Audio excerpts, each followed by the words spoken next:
Good afternoon, and welcome to the 2024 VEI Veteran Business Summit. Please make your way to your seats. Our event will commence shortly.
Good afternoon, ladies and gentlemen. Welcome to the second annual VEI Business Summit. Give yourselves a round of applause for attending this year. Awesome turnout, awesome turnout. You're probably thinking, well, who's this guy running up at first call?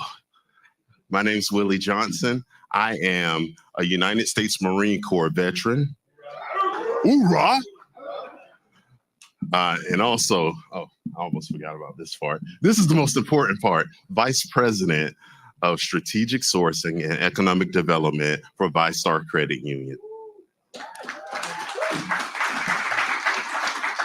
And so I have the honor, of course, kicking the event off and introducing our great master or mistress of ceremony, but I'll talk a little bit more about her in a few seconds. So a little bit about VyStar Credit Union. We have been in the area for 71 years, first known as Jack's Navy Federal Credit Union.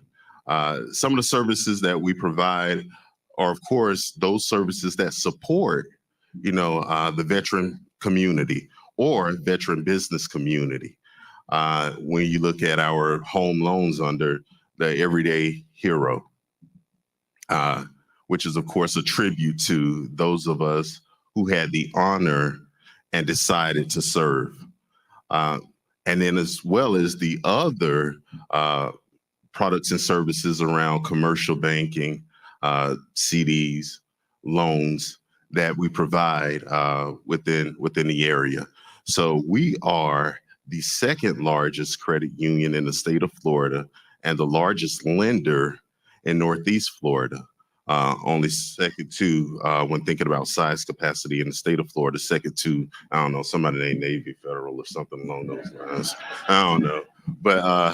But in moving forward, I'd like to introduce Madam Carla Ray. So Carla is an awesome individual. And the reason that first call was played was because there's a significance. Carla actually used to wake me up, right, Carla? Used to wake me up. Not personally, but let's clear that up. So not personally, but she used to wake Central Florida up every weekday morning, but now she's anchored or for the weekdays on WFTV, ABC, Channel 9 here in Orlando and the surrounding area. But some things about Carla, other than her being an awesome mom to an almost 3-year-old guy, right, Carla? I love the fact that she has this passion around the eradication of human trafficking. And I commend you on that, Carla, because that there needs to be attention there. So Carla is also co-authored a book. And let me make sure that I look at my notes to make sure that I get this book correct, right? The name of the book is... All right, good. So then let's talk about the podcast. So then the podcast that is in the notes is Beyond the A Block, aiming to tell stories being written beyond life's lead, right? So life's second chances. But Carla, what's the name of that book? It's a textbook. It's for future abolitionists learning about human trafficking. Yeah, awesome. Thank you, Carla. Thank you for your service. So also, as I spoke about Carla before, taking a detour in regards to her to the book and the podcast, her credentials, her accolades are around 10 Emmy nominations, a Edward R. Murrow, I don't know why I always want to say Edward J. Edward R. Murrow, and then also she received an award from Associated Press. Is that correct? So, ladies and gentlemen, without further ado, our mistress of ceremony, Miss Carla Ray.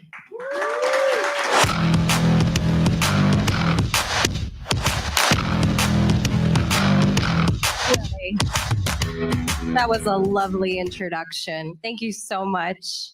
And you really hyped me up. So some of you may know me from waking you up on weekend mornings on WFTV, as Willie alluded to. We so appreciate you all being here today. I'm very excited to be back for the Veteran Business Summit. This is the second annual, and I recognize some faces from last year as well, but the room is a lot more full this year, which is very exciting. Give yourselves a round of applause. It's exciting and it makes me more nervous because there are a lot of eyeballs on me. So I'm going to do my best to keep this train on the tracks today.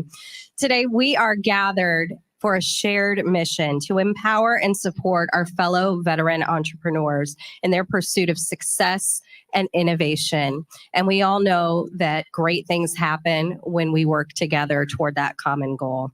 VEI was founded on the belief that the military veteran community possesses a wealth of unique skills, experiences, and perspectives that can drive positive change in the business world. You are so much more than your service and all that it has taught you. And it's so exciting to see the entrepreneurship in this room. We're really excited for this day of education and inspiration. We hope you leave inspired, connected, and empowered. Our purpose for this summit is to not only celebrate the entrepreneurial spirit that thrives within our veteran community, but to also provide the resources. It's one thing to have an idea.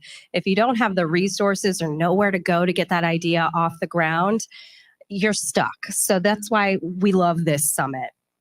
We hope to provide the insights and connections needed to succeed in today's very competitive business landscape. We've brought together a remarkable lineup of speakers for this afternoon, panelists and industry experts who are really eager to share their knowledge and experiences to help you excel in your business.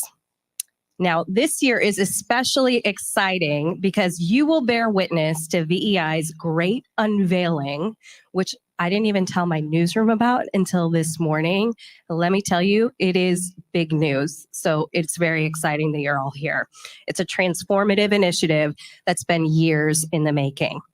It is my honor to be part of the igniting of these new ideas, creation of powerful connections, and relentless determination of our attendees to build a brighter future for themselves and their communities. We can unlock the boundless potential that lies within the veteran entrepreneur community today and create a lasting, positive impact to our economy and society. So who's excited? Okay. I know you hate when MCs do this, but I think you can do better than that. Who's excited? Okay, that sounds more like 200 people because that's about how many people are in the room right now. So I'm going to give you a quick rundown of what's in store for this afternoon. We have a packed program.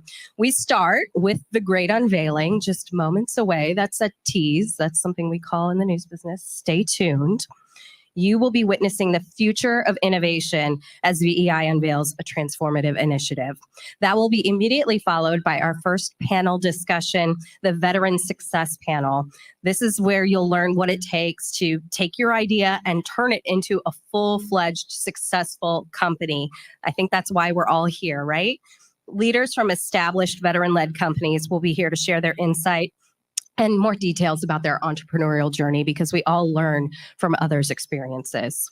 Immediately following that first panel, we will present the VEI Vanguard Award to a distinguished veteran-owned business that's made incredible strides on their journey while having a positive economic impact in our communities. It's very exciting. We'll then take a quick networking break because that's what we want you all to do. We want you all to make those connections and see where there are synergies. You'll have an opportunity to check out the exhibitors in the hallway as well. For the second part of our program, we will kick off with our keynote speaker, Dr. Teresa Larson. She is a Marine Corps veteran, and she will share an inspiring keynote highlighting the link between a leader's health and their business success. You got to take care of yourself before you can take care of your business.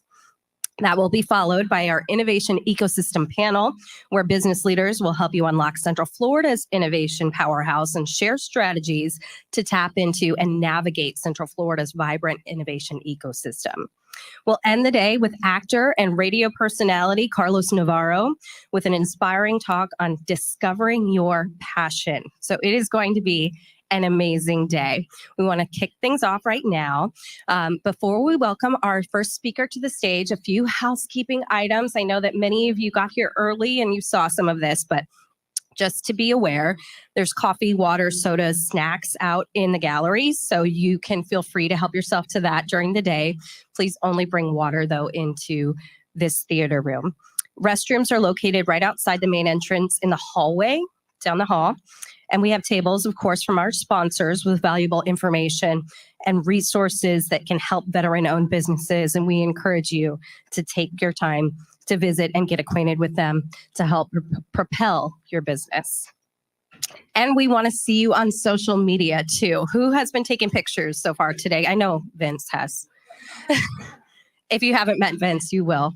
And you'll be in his pictures by the end of the day. We want you to use the hashtags that are up on these screens right now, hashtag VetBizSummit. You can also tag on Facebook and Instagram at vei.center and on LinkedIn at Empower Veterans. And following the program, we hope you stick around for happy hour. There's going to be a social networking reception just down, I believe it's down this back hallway in the garage area. So with that, let's get ready to be inspired and get connected and empowered as I introduce our first speaker.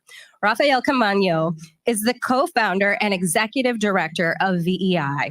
He is an Army veteran and a catalyst of homegrown companies. Rafael honorably served in the U.S. Army and holds an MBA from Polytechnic University of Puerto Rico, as well as industry certifications from Harvard University. Have you heard of it? The Kauffman Foundation, Corporate Coach International, and the National Business Incubation Association. He has extensive military and entrepreneurial experience that really guide the VEI's mission, goals, and objectives. He was one of Orlando's 40 Under 40 nominees. He's been nominated for the UCF Gabor A&P Excellence Award, and he is a 2019 recipient of the Orlando Business Journal's Veteran of Influence Award. So without further ado, please help me welcoming this veteran champion and visionary, Rafael Kamano, to the stage.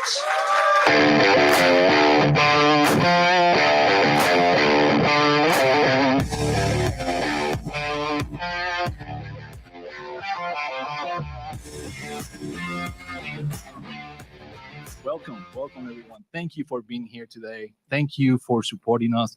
Thank you for working on your business. You actually are working on your business if you're here today. And if you don't have a business, you're working on yourself. So thank you for being here today with us. I also want to thank my team. I have a small team, and it takes a lot of energy to do this every year. So I'm very proud of them, and you'll learn more about them in a minute. And I also want to thank our sponsors, because without them, we will not be able to do this.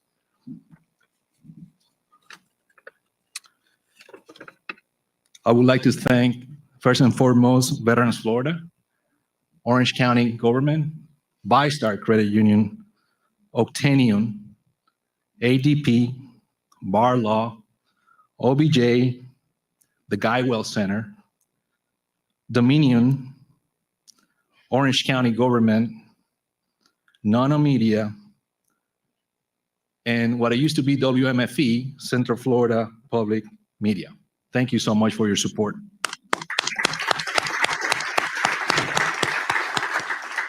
I also would like to recognize our partners.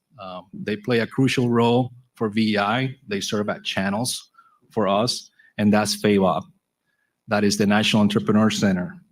That is Pinslink Orange, and also the Central Florida Tourism Oversight District. Thank you so much. Oh, I left one more partner, the City of St. Cloud. They're here today. Thank you, Antoinette.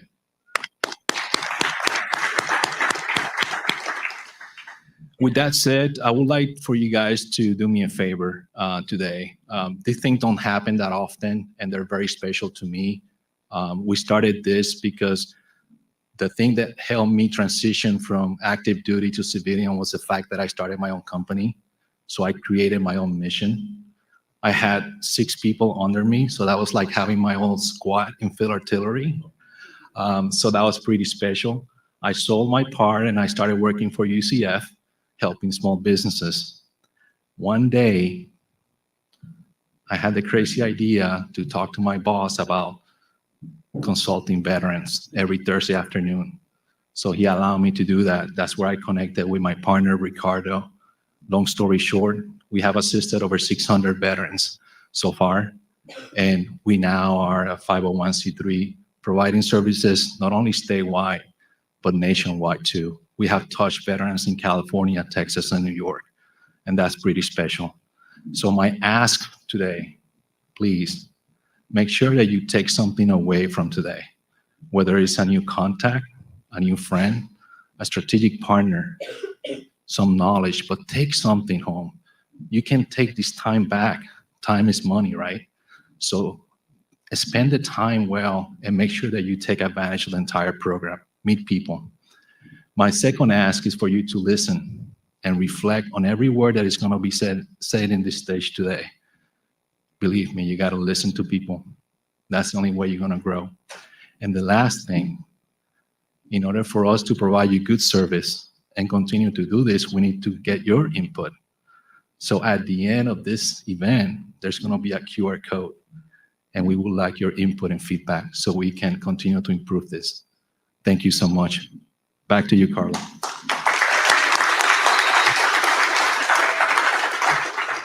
Thank you so much. I'd like to introduce now our second speaker, who you just heard a little bit about. Ricardo Garcia is the co-founder and director of programs here at VEI.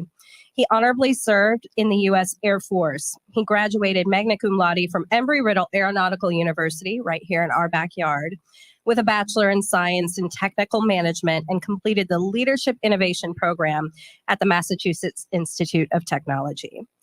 Ricardo is the Innovation Program Manager at GuideWell, where he manages health tech venture design programs and innovation challenges aimed at helping people and communities achieve better health. He's passionate about empowering fellow veteran entrepreneurs and has extensive military and startup ecosystem experiences that guides VEI's mission and vision. He is a 2017 recipient of the Orlando Business Journal's Veteran of Influence Award, and he serves on several boards, including Orlando Mayor Buddy Dyer's Veteran Advisory Council. Please help me welcome to the stage this veteran champion and visionary, Ricardo Garcia.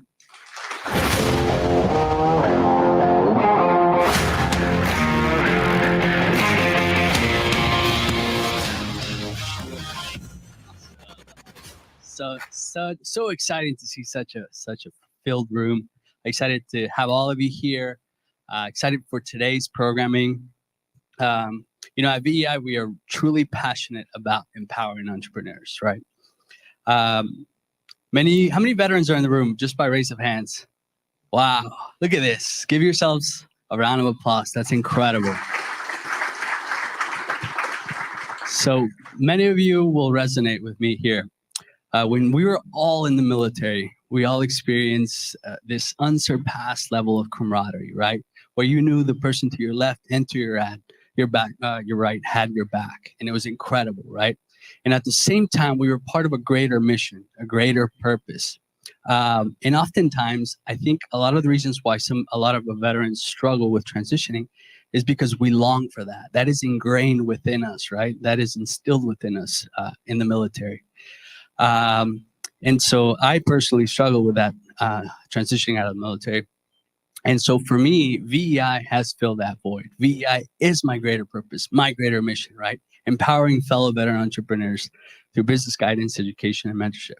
And so that's what fuels the passion. Your success stories is what fuels the passion that drives VEI's mission. So thank you for your success. Continue succeeding. Our commitment to veterans isn't just about empowerment. It's also about creating a significant economic impact. So in 2021 to 2022, we conducted an economic impact study with the University of West Florida, just for that 12-year period. We wanted to see what is it that what we do with veterans and what they turn out to do, what does that do for the economy, right? And it turned out VEI alumni contributed $106 million in economic output, directly and indirectly impacting all of our communities, right? The communities where we all live and thrive, veterans and non-veterans, which is really cool. So it's beyond helping veterans. And at the same time, you all created and sustained over 500 jobs in that 12-month period. So that's another thing that fuels our passion in doing what we do at VEI. And so today, I would love to see you guys continue to foster that innovation and collaboration. This is our community.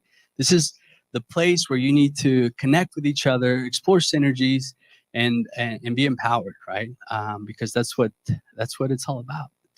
Collectively, we can have that unsurpassed level of camaraderie post-military service out here. And so enjoy today.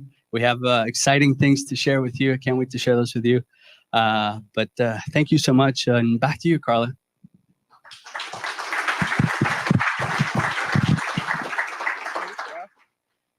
He took the mic off and I was like, oh no, I hope he doesn't expect me to go work the crowd like that. That's something only Ricardo can pull off, I think.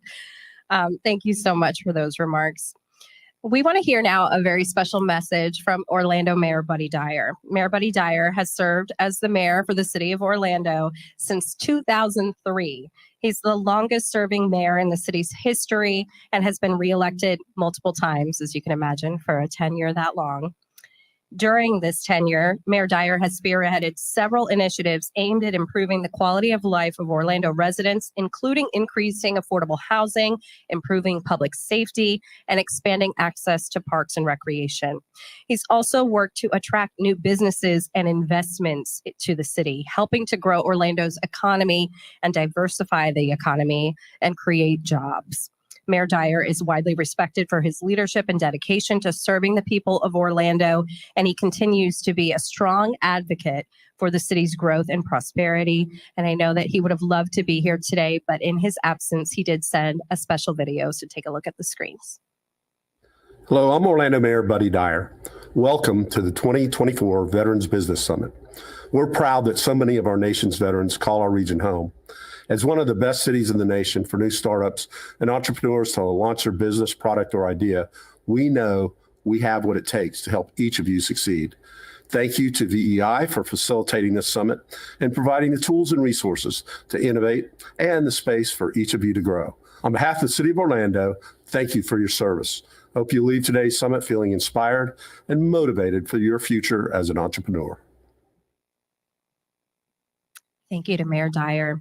We also have a special message this afternoon from Orange County Mayor Jerry Demings. Jerry Demings, as you know, is a longtime law enforcement officer who currently serves as the mayor for Orange County government. Prior to his mayoral election, Mayor Demings was served as the elected sheriff for Orange County for nearly a decade. As mayor of Orange County, he has worked to improve the quality of life for Orange County residents by focusing on economic development, public safety, and environmental sustainability. Mayor Demings has also been an advocate for social justice and has implemented policies aimed at reducing inequality and promoting diversity and inclusion. With his extensive experience in law enforcement and public service, Mayor Demings is a respected leader and a tireless advocate for the people of Orange County, including its veterans. We want to hear a few words from Mayor Demings, and we do want to note that Orange County government is a strong supporter and funding partner to VEI. We appreciate their support. Take a look. Hello, I'm Orange County Mayor Jerry Demings. It is my pleasure to welcome you to the Veteran Business Summit. I want to thank the Veterans Entrepreneurship Initiative for organizing this summit, which provides veteran-owned businesses with a platform to educate, empower, and support one another.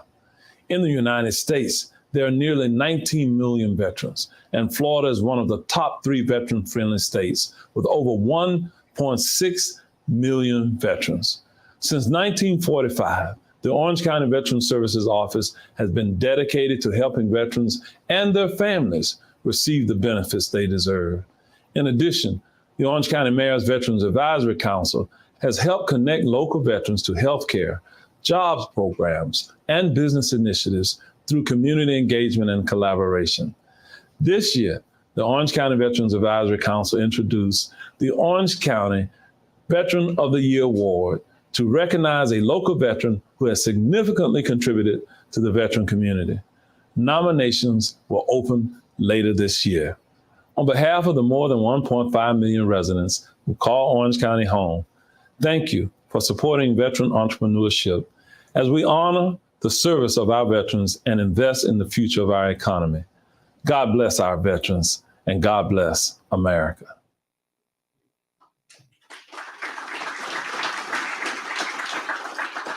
Thank you again to Mayor Jerry Demings and Orlando Mayor Buddy Dyer for sending those remarks. So now at the beginning, I sort of teased that we have big breaking news here today, and I'm a journalist. I've been working in this market for almost 12 years, and I love to tell the big story. And it pains me that I'm not the one who gets to tell this big news. Did you guys realize that when you made the script? Come on. It is really very exciting, and you all get to witness it today before it makes the news tonight. And to introduce the VEI Great Unveiling, the big major announcement, I would like to welcome out to the stage State Senator Jason Broder. He is the chair of Florida Senate Committee on Agriculture, Environment, and General Government Appropriations. He's also served as the vice chair of the Florida Senate Committee on Health Policy. He has a master's of public health from Dartmouth University, and he has been serving constituents in Tallahassee for quite some time. So please help me welcome Jason Broder to the stage.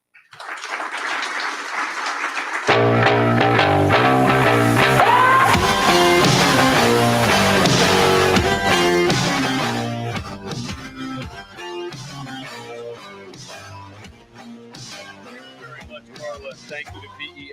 I'm glad to be here today for a couple of reasons. One of those is that I've spent my entire career in healthcare, and the other is that that's been my focus while I've been in the Florida Senate. For instance, this year, the Senate passed the Justo R. Cortez Supranuclear Palsy Act to help bring awareness to that disease state in the state of Florida, as well as modernizing our adult cardiovascular processes in hospitals. But one thing that gets senators excited is helping entrepreneurs. Another thing that helps us get excited is creating jobs. But when you add veterans into that, it's a no-brainer for my colleagues and me. I've been very, very blessed and honored and lucky to participate with VEI in helping get funding for what we're about to do. Of course, it's been impressive for what VEI has already been able to accomplish. But to help with that, I can't share all of the details. I want to introduce Adler Archer, representing the Center for Bioengineering and Design at Johns Hopkins University. This organization has a mission to create and develop solutions to major health challenges. In addition, at Johns Hopkins, Adler is an associate research scientist in biomedical engineering, a director of the Office of Strategic Management, and an instructor in general internal medicine. And with that, let's welcome Adler to the stage and Ricardo back to the stage for our big reveal.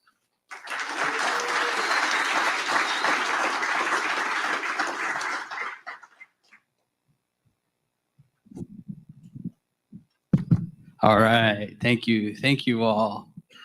Glad to be back up here.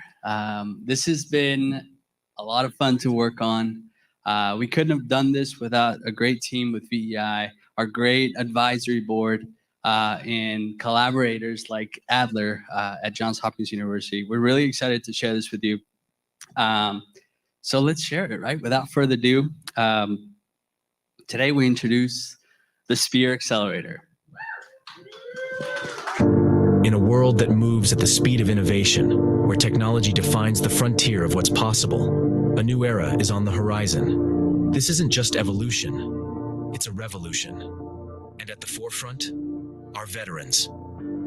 At VEI, we are passionate about empowering fellow veteran entrepreneurs. With a track record of empowering over 500 veteran businesses and generating an economic impact of $106 million in 2022 alone, VEI is more than an initiative.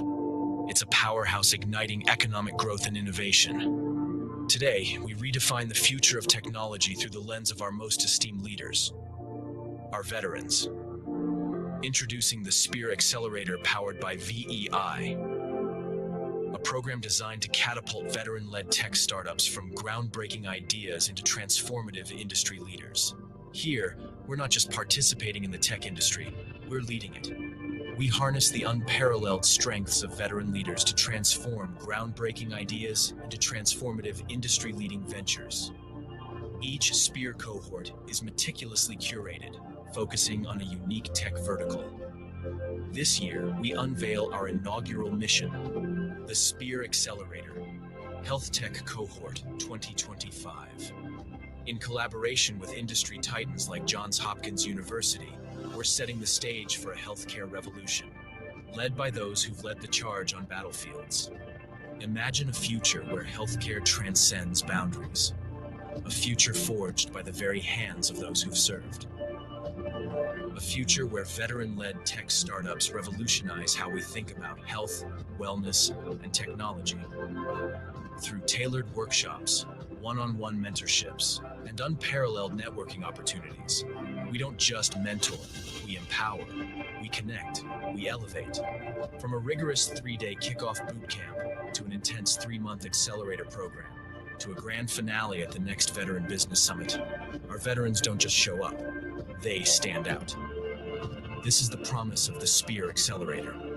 We're building an innovative ecosystem where collaboration thrives and groundbreaking ideas become reality. Spear Accelerator, forging the future of technology. Enlist today, shape tomorrow.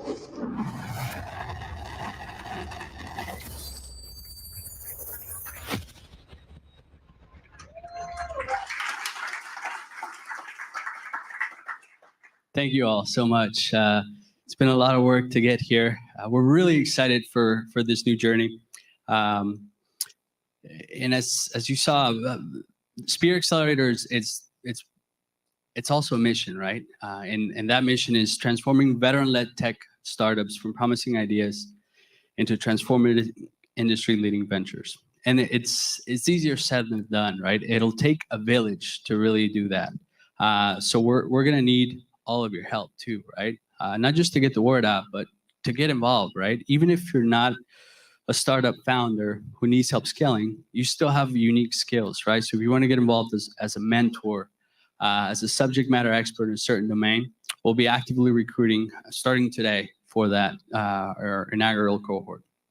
As you all know, and I mentioned this already, our fellow veterans bring unparalleled resilience and leadership to the table, qualities that are invaluable in the ever-changing tech landscape. We've all seen what artificial intelligence has done in recent years, right? So we're really excited to collaborate with Adler Archer, Johns Hopkins University. We'll be co-developing some of the programming for our inaugural cohort. In Health Tech Cohort 2025, will focus on 3 core areas: artificial intelligence in healthcare, so leveraging artificial intelligence for healthcare, neurotechnology, both software and hardware, and then more broadly, digital health. At a high level, this is the timeline here. Today, you just heard the big secret, the great unveiling, the launch of the Spear Accelerator. Applications will open for startups in July, later this year, and the deadline will be September of 2024. We will announce our inaugural cohort on Veterans Day later this year in November. And then the cohort will start in February of 2025, and it'll culminate at the next Veteran Business Summit in May of 2025. We're really excited about it. Again, we're really excited to collaborate with Johns Hopkins University on this endeavor. And I would like to give the floor to Adler now to tell you a little bit about his exciting work and some of the stuff that we'll be doing together. And yeah, so Adler, the floor is yours. Thank you. Okay. I don't know, should I use this one or either one? Okay. I think I'm kind of like Carla about the energy required to dominate the stage. But so yeah, I'm at Johns Hopkins. I teach at the School of Medicine and the Business School. But before I was at Johns Hopkins, I served on active duty in the Air Force from 2000 to 2004. Actually, not too far from here at Patrick Air Force Base. But the heat drove me out of the state. So when I was riding with my Uber driver over, we were talking about the heat, but he was from Argentina, which apparently also gets very hot. So he was not very sympathetic. But anyway, so my first slide, I did my clinical training in mindfulness neuroscience in London. And so I always try to sneak in just a minute of mindfulness if possible. And it's really nice because everyone can do it. All you need is a mind. And as long as you've got some control, maybe not even full control, just some control of it, then you can do mindfulness. And so we'll just take a minute, and all you're doing is breathing. Let me set my watch because my timing is not the best. And I'm not going to take a long, I told Ricardo, my dad is a talker, and I get that from him, so I could be up here for hours, and I don't want to torture you, but so we're already doing it. We're already breathing. And so I'm just sitting here in your seat and breathing in and out. One of the things we do in clinical interventions is get people to think about their body. So maybe even like your pinky toe, because people don't think about their pinky toes a lot, but they're really important for balance. So if you have one, maybe just direct your attention there, kind of see how it feels in your shoe. Maybe you're wearing really cute shoes like Carla, and so it might feel a little tight. But just kind of focus on your breath. And I had a lot of onion, so my breath is very hot. So maybe don't smell it, but just focus on it, breathing in and out. And that was a minute, so that was easy. Okay. So next slide. So I want to talk about inclusive innovation. So I have a few different roles at Hopkins, one of which is managing director of the Inclusive Innovation Initiative. And the focus for that initiative is helping engage different stakeholders in innovation. And it really comes from this idea that innovation is something that everyone can do. It doesn't matter what your background is, what your education is, that everyone has something to contribute. And so, as it relates to innovation, I also promised Ricardo I wouldn't get too nerdy about it. But I'll just say there are lots of different ways you can look at it. So I kind of think in terms of 3 areas. So first is technological innovation. That's what people usually think about. So like the new iPhone, when is that coming out? I think they just released an iPad yesterday, so I got to go get one of those. But those are the new products, new services, techniques. So that's the typical idea of innovation. The second is process innovation. So that's maybe new ways to do things faster, better, how you deliver them. And then administrative innovation is kind of like the systems and processes that you use to share those innovations. Okay, and so I put this slide in because I had a friend who asked me to come talk to the United Nations about inclusive innovation, and he labeled my talk something like 5 steps to innovation. And I was like, I don't think I can do that for you. Sorry. But what I told them is that innovation isn't something that you can like direct or you can force to happen. And one of my favorite books is called Man's Search for Meaning by Viktor Frankl. And he talks about this idea that you don't pursue happiness, it ensues. It's something that based on the places that you put yourself, the people who you surround yourself with, the ecosystems that you're in, the pathways that you have into your life, that's how you find happiness, and it's while you're pursuing meaning. And I think innovation is pretty similar. That's been my approach. That's kind of how I think through it, and so that's what I would posit today. And so what I'm going to do is just talk really briefly, because there are much more interesting things happening on panels after me, so I don't want to take up too much time. But one of the things is about the Center for Bioengineering Innovation and Design. So that's where I'm based at Hopkins. We focus on health tech. We do a lot of global health tech, so working in low and middle income countries, and then also in rural areas in the US, and we have just different focus areas that we work on. There's another program called HexSite. It's a medical software accelerator for our clinicians at Hopkins. So I'll talk a little bit about that. We have something called the Chesapeake Digital Health Exchange. So we got funding from the Department of Commerce to kind of get that going. And then Neurotech Harbor is the last one. We got $120 million from the NIH to fund neurotechnology. So I'll talk a little bit about that too. Okay, so quickly, let's see. So the spiral model. So this is at CBID where I work, we came up with a 4-process model, and that'll be part of what informs the work that we're doing at Spear. So part of it's kind of thinking about the clinical space. So what's happening for patients? Because I think it's very easy for nerds like me to think, oh, I've got a great idea and I'm going to go do this, and then it just makes things worse. And so part of the model is to really think about who's in need, who do you want to serve? What do they need and what will help them? The second part is the commercial aspect. So kind of thinking about the business model. So you've got a good idea, you know that people need it, who's going to pay for it? So kind of thinking through those things. The technical is the third area. So it's kind of thinking through commercialization strategy, regulatory pathways, those kinds of things. And then the last is organizational. So that's all of the business stuff that will power your venture. HexSite I alluded to. So what we do, this lets me be mean to people, which I kind of like sometimes. So we have all of our clinicians from across Johns Hopkins Health System are invited to present medical software ideas. They'll come and pitch. We'll do like a Shark Tank. We'll pick a few of them, and then we give them a business student from our MBA program, engineering student, and a graphic designer. So they worked for 16 weeks to launch a medical software startup. So we kind of coached them through the different things that they need to be successful. They do trust falls. We record these presentations. I call it the blackmail reel. So because it starts out kind of rough, but it gets really good at the end. And if they get out of line, then we can always pull those tapes back out to get them back in check. So we've been doing that for about 10 years, and we've had really good results with that. Chesapeake Digital Health Exchange is basically a digital health innovation ecosystem, because we thought it would be good to not just have innovators, but also people who do venture funding, health systems who will come and buy the product, and lots of other features that are important to have a really robust ecosystem. And I think there's actually a panel on innovation ecosystems later. And then the last one is Neurotech Harbor. And so we got about $120 million from the NIH, and kind of their remit was that we would function as an incubator of neurotechnology around the world. And so we do calls for proposals.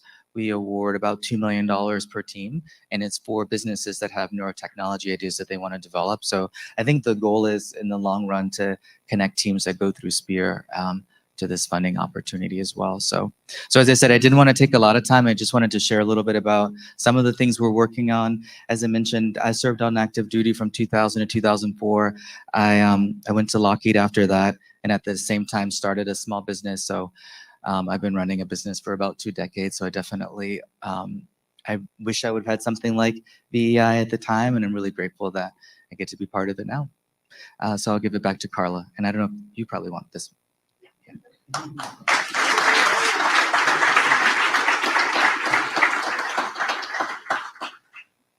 I don't think that words do it justice that this was just announced in Medical City in Lake Nona at the Center of Innovation.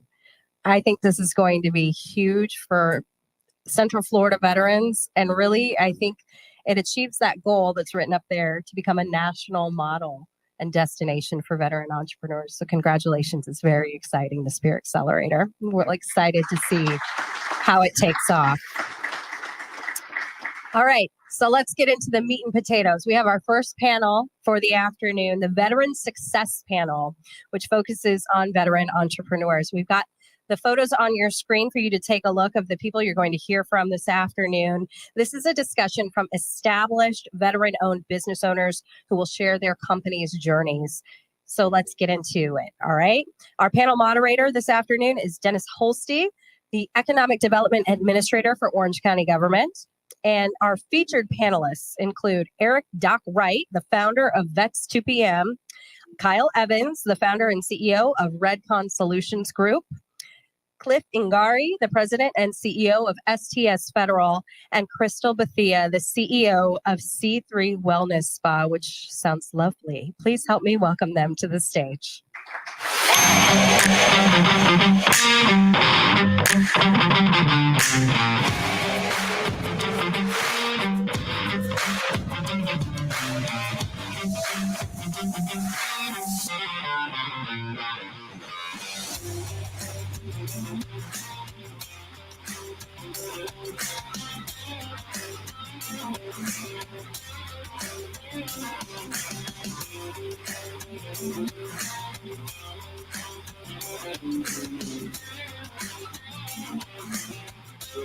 Good afternoon, everyone. Thanks for having me here today, and welcome to my esteemed panel. Thank you for taking time out this afternoon and meeting with us and sharing your thoughts. We appreciate it.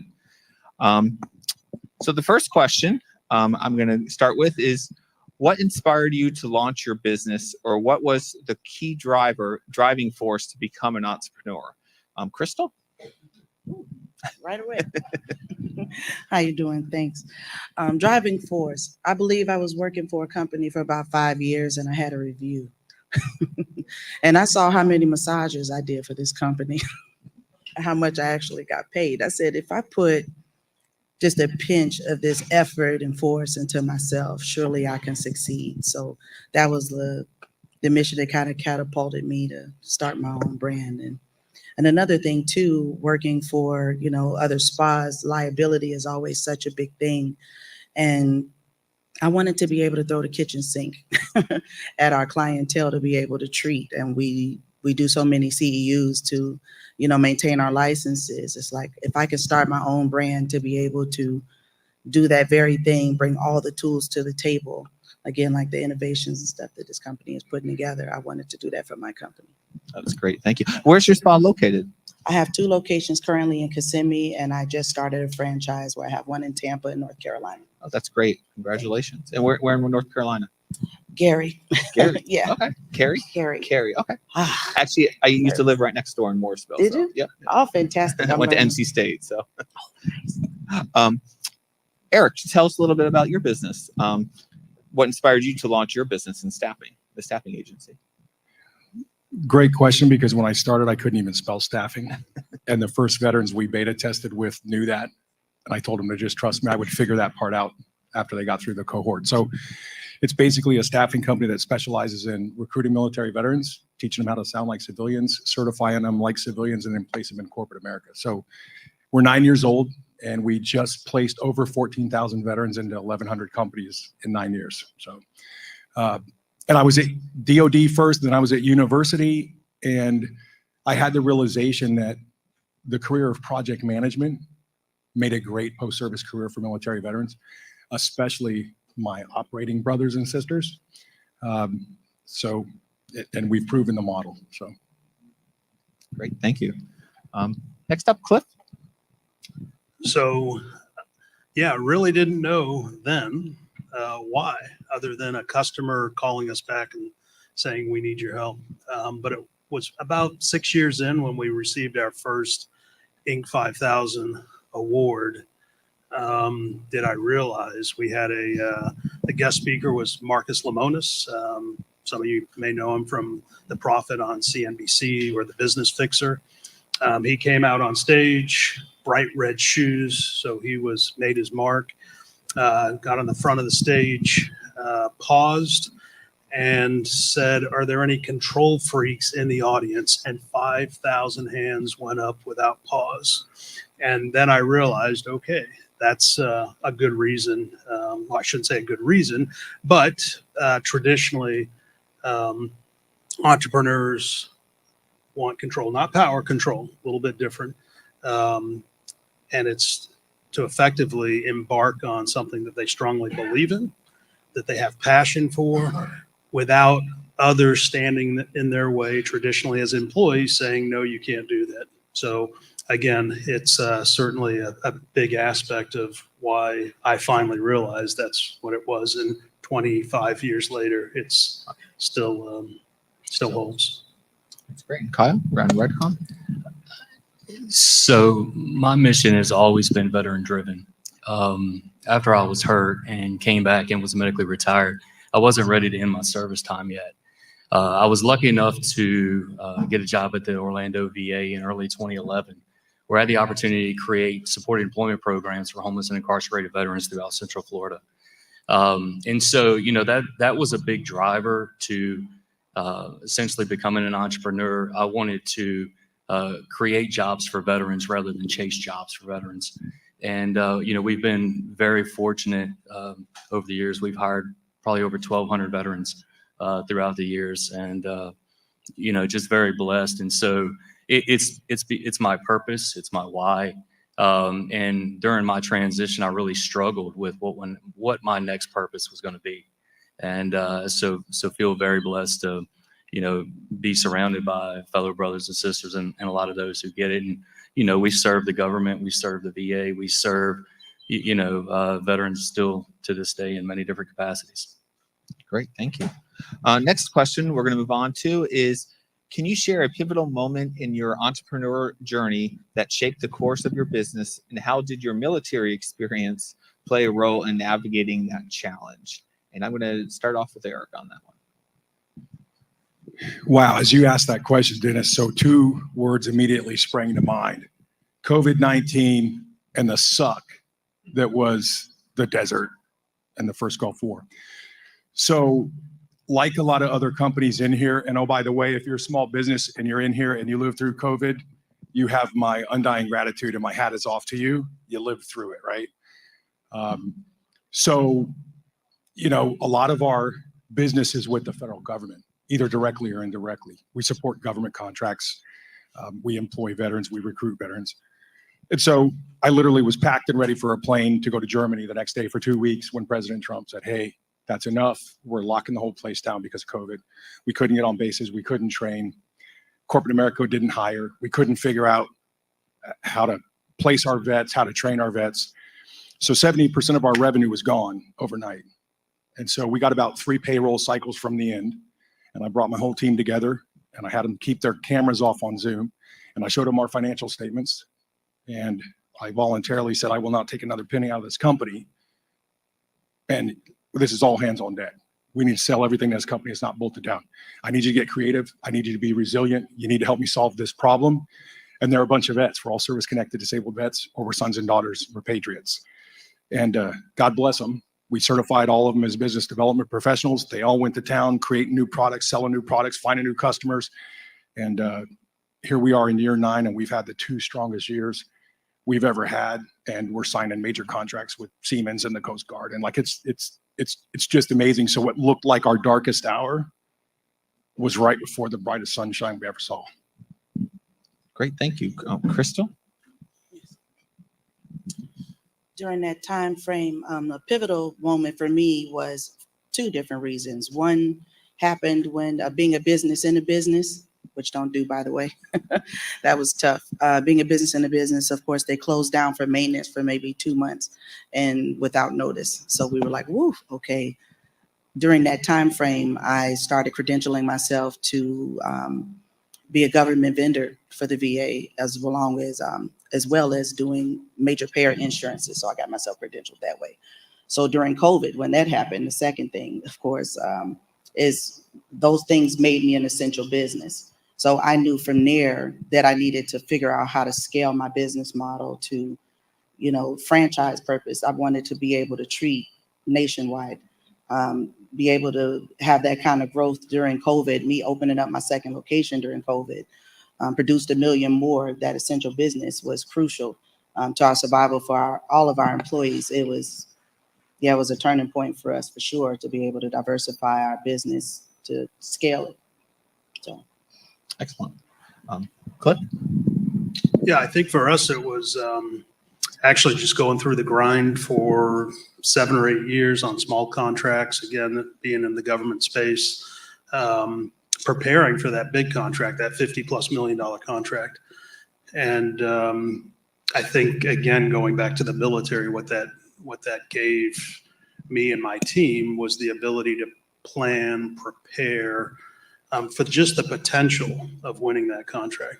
So a lot of preparation, and I used to ask them when we'd have a big team meeting, and I would say, "Are we ready? If the phone rings, that we're going to execute this program." And again, the leadership skills, the technical skills, the operational skills. Again, going back to my military career, not just prepared us and allowed us to plan for that event, but remarkable execution. And that just led on to the other further bigger and greater contracts. So definitely military experience that played a big part in the success of executing those contracts. Excellent. And Kyle? So I think the biggest thing for me was just the constant adversity. In our realm, you lose far more than you win. And I think the sooner that you can understand that and be able to leverage that for future growth, a lot more of your sanity you'll keep. And I think, I credit a large part of that in being able to, and it's still to this day, I mean, you still lose more than you win. But the military taught me how to properly deal with the adversity and continue to move forward. And, that's what we try to implement, and that's the culture we try to build. Excellent. I'm going to move on to our next question. In your experience, I'm going to start this off with you, Cliff. Fixing it up here. In your experience, what unique strengths do veterans bring to the world of entrepreneurship, and how have these qualities contributed to the success of your business? Yeah, so one of the big ones is being in the military. We were diverse before diversity was cool, right? Before it was a thing. And going back, looking at all the different backgrounds, the cultures, the experiences, we built camaraderie, which gave us, again, the ability to connect with people. And again, as I would tell my leadership team, it's more than a relationship. You've got to connect, as we did. Any veteran in here can appreciate that, as we did in the military, right? And connecting something here, right?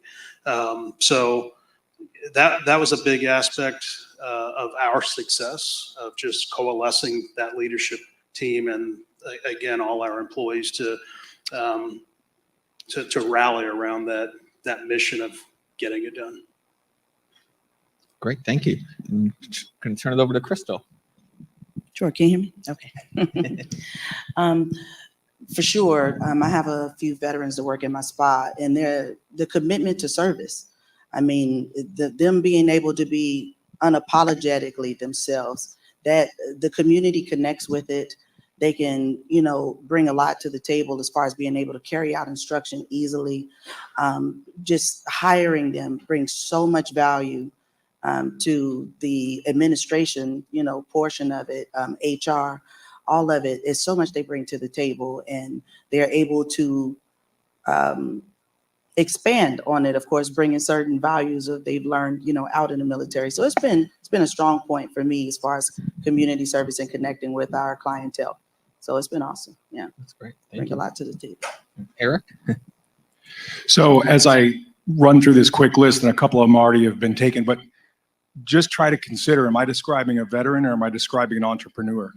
So what I have found in serving, helping dozens of veteran-owned businesses grow and helping thousands of veterans be successful as entrepreneurs, resiliency, problem-solving skills, creativity. When all the chips are down and nobody else can figure out a plan, like Cliff said, you can figure out a plan. Optimism, hey, we have a plan and we got brains in our noggin and we're going to adjust the plan to real life's vote. Integrity, candor, communication skills, high emotional intelligence. I mean, are those not skills that every entrepreneur needs to live through the first 18 months, the first 3 years, the first 10 years? Right. My CPA told me when I started, hey, you don't get a count of W in the win column until you make 10 years old. So I'm about 9 months out and can't wait. So the parallels are just eerily similar. And Kyle? That 10-year pinnacle was big, and we're about 6 months out. So I definitely feel you there. I mean, honestly, everything everybody has said is why veterans make great entrepreneurs, but resiliency, the ability to overcome adversity, integrity is big. And, just being able to remain focused on your mission. There's so many positives to why veterans can become great entrepreneurs. Great. And I'm going to start the last question off with you. What do you wish you knew now before you started your business? So, it's funny you should ask that. I was having this conversation with a good friend of mine the other day. And for me, it's really what, I think our keynote is going to address. And that's really, your health is your true wealth, right?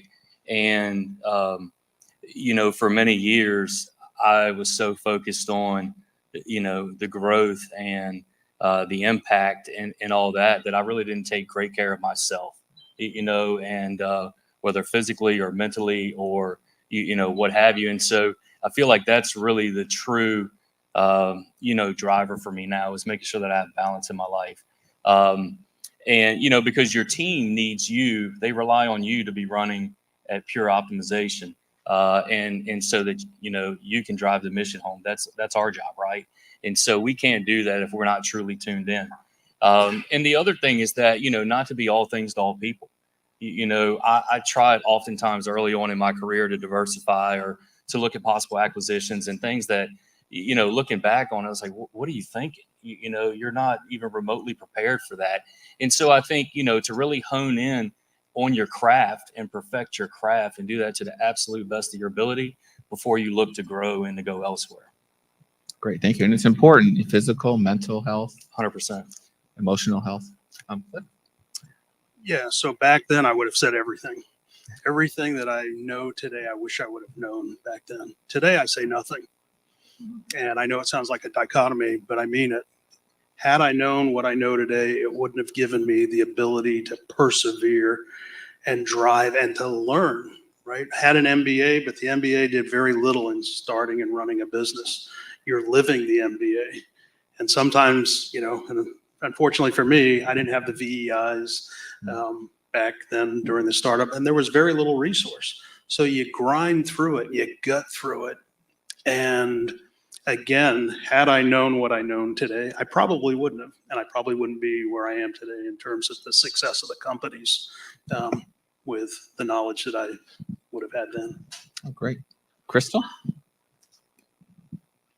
I think, like you said, if I knew what I knew today, what I would tell everyone that I've been saying is to develop a business plan. Once you figure out what it is that you want to do and something that you can do for a majority of the time, your business plan literally is the foundation for your business, your mission, your why, your vision. It actually asks you questions about, troubleshooting. Okay, if you run into this curveball, what's going to be your solution to these problems? A lot of people don't go into business. It's blind optimism, right? But I think it's important to be able to figure out those pitfalls as they're going to happen along the way. And you'll realize as well that your business plan is your website for the most part. So you kind of, I think it's important to think big early, think past yourself. Don't think entrepreneur, think mogul. Excellent. And Eric? And also, so for those of you in the crowd that are wondering, I'm going to show you I'm the lowest bar on this stage. after all my military training, hey, spend a third of the time planning infill, spend a third of the time on the X, spend a third of the time getting out. So give the troops downstream third of their time, whatever. I got in. And so as we close into year 10, I've realized going to all these conferences and meeting VEI after I needed VEI, years after I needed something like that, is I didn't plan to get off the X. So we got in with a plan. We executed aggressively. It all went to plan when we lived through COVID. And so now I've got a great executive team, and I've charged them with, okay, so what's the next 10 years look like? You need to help me build the company that you want to build. And the biggest compliment I could get is our COO's daughter applied to one of our open positions, and she went through an above board interview process. The team absolutely loved her. And so we're multi-generational now at the company. And that was just what a tribute to the team. Oh, that's wonderful. Great story. Now we're going to open it up for a few questions from the audience. Is there a mic? Somebody's going to. Okay. Is there any questions? And please let us know which. I know you say you own multiple business, right? I'm sorry, one business, but different locations. How long it took you to do the process systems and everything to set up to be able to franchise? Well, I've been running my business for 5 years, and I think during that process, it allowed me to fine-tune my policies and procedures. But when it came to actually creating my franchise, that's a year-long process. It could take 2 if you don't have those policies and procedures aligned and set. But there's amazing companies out there. Mine was SMB Franchising. They helped me make everything duplicatable that I had going on. So yeah, about a year for the franchise process, but it can take maybe 5 years of you working your actual business to kind of fine tune what you need. You did it alone, or you got help? You got somebody to help you? No, I did it alone to start. And then as I grew, I started through FAVOB. Actually, I was able to kind of network through, and find some of the pieces that I needed. And that's what SMB was for. They helped me with the franchise process and cleaning up all of my paperwork and everything involved to make it legit. So that was my help. Any other questions from the audience? One right over here.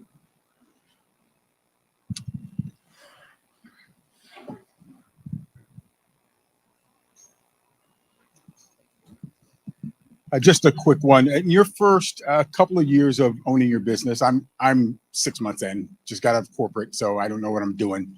But how often did you revisit your business plan to see whether you were either on track to what you thought you were doing, or slight revision to what your niche is going to be?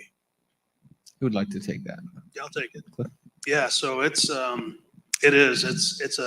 normally a quarterly, but if a quarterly doesn't work, it's monthly, certainly an annually, but you want to put that plan out, that 5-year plan, that 3-year plan, create that, not vision statement, but vision, right?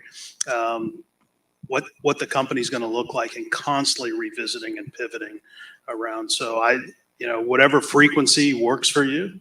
Normally it's quarterly, right? But if it needs to be quicker, then I'd certainly recommend monthly. Great, thank you. Anybody else want to add?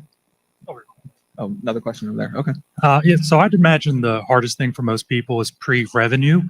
What is your recommendations for either surviving off savings, how you first started with funding, anything of that nature to get it to the point where you were self-sufficient at that point as well?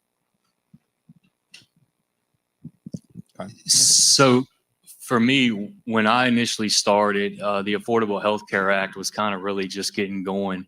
And my major concern at the time, without realizing it, was the health insurance component and the cost of that to my family.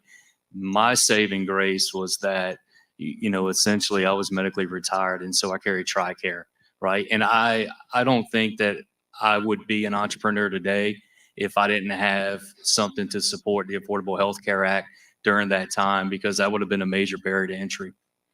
As far as funding, you bootstrap it, unless you want to sell equity or bring out debt, you just grind and you grind and you grind and you grind. until one day you can hire somebody else to help you grind.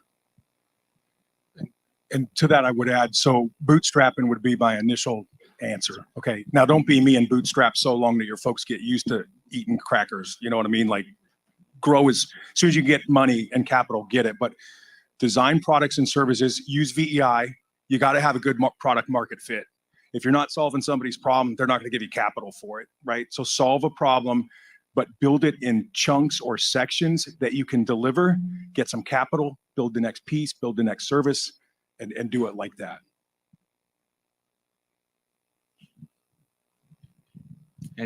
One more question. Yes, I have a barbecue sauce business. I've been in business now about 3 years. My biggest grind is selling at flea markets, but I'm trying to get into stores. Do you guys, anyone have any advice? What would be the best way for me to be able to, you know, get my business on the shelves in major grocery stores? So I actually have a friend who started a barbecue sauce business as well. It's called Hoot Sauce. And he's a Georgia Southern guy. And he got his initial start really going into Ace Hardware franchises and other mom and pop locally owned hardware stores, sporting goods stores, you know, anywhere that they sell charcoal, your barbecue sauce needs to be. Next question over here to the right. Yeah, quick question for all of you. Have you guys ever thought of having someone like you mentor, or you guys look for a mentor before you started, or will you guys ever help someone to mentor as well to show them the ropes that you guys did before? So I'd like to jump on this because I've got some kudos to give anyway. But, you know, there's some real mentors of mine in this room that I've leaned on, Cliff being one. I see Snack back there. I hadn't seen him in a long time. Colonel State Representative David Smith was a big one. Ricardo, Rafa, you know, there's a lot of people. There's a lot of people out here who want to share their knowledge with you as long as you want to absorb it. So absolutely. And obviously, with the caveat to that is time, right? We want to be respectful of everybody's time. Everybody's busy. And so, you know, if you ever make an appointment to talk with somebody and they're sacrificing their time to come share knowledge with you, please attend. Great. We have a couple more questions. One more question here. Oh, so sorry. this is sort of a follow-up to the question over there. Did any of you take outside money from anyone in building your business? And if you did, what worked? And if you didn't, why didn't you? I didn't. I started off extremely small. It was important for me not to focus so much on what it looked like. I think it was important for me to make sure that the foundation was stable and that I was able to kind of grow it with what I had. So it took a little longer than the average bear for me to get to where I wanted to be, but at least I'm there debt free. So if you want to borrow, to me, my suggestion would be to bet on yourself. If you have a 401k, if you have a home, you know, that you can maybe refinance, I would start there. I mean, bet on yourself. I think it's hard when you start considering business partners, you know, and yeah, I think it's good for you to have like sole control over your vision to start with. And that way everything kind of smooths out and go the way you want to. But if you start off small and just kind of reinvesting your money and your funds back into yourself, if you have that time to do that, I would suggest it. I would also add that while I'm not a big fan of equity share, I'm a big fan of profit share. You make me help you help me make $100 and you want 30 of it, no sweat. Let's go make $1 million. You know what I mean? I'd rather have 80% of a watermelon than 100% of an orange. So profit sharing is a good way to do it. I did it with my accountants. I did it with my business attorneys. Hey, I'm a small fish now, but I won't be someday. I'll show you my profit and loss statement on my balance sheet. No, by the way, if you don't know what those are, you should look at them at least every month. But yeah, profit share can be a very powerful tool, and it aligns them with your vision and your goals. I'll add to the old cliche of, you know, when you get to when you need money from a banker. They're not there. So always go get that relationship with the banker. And there's a few in the room that are smiling. Steve, I'll call you out. But yeah, build those relationships early.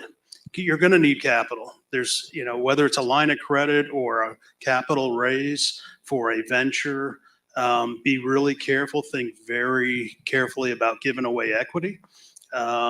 Debt isn't always bad, especially in business. But yeah, think through it. But the relationships are critical and key of building prior to needing that requirement. Thank you, guys. And I think there's one more question Yeah. here. So this one is for Eric. It's one question, but it's kind of three, right? So revenue, and you mentioned that the daughter of the CFO is going into the business. So that aligns with culture. How culture changed your company? It helped change the company in the revenue too, or how that works? Well, so culture for my company was pretty easy because, like I said, 85% of us are service disabled veterans, and those that aren't are either married to veterans or their sons and daughters of veterans. So the culture is just ingrained. Nobody has dumb ideas. Everybody's idea deserves merit and a voice. So we do it collectively, and we do employee profit sharing, and then I share profit with my partners. And you're probably thinking, holy cow, that's why I read my financial statements so often.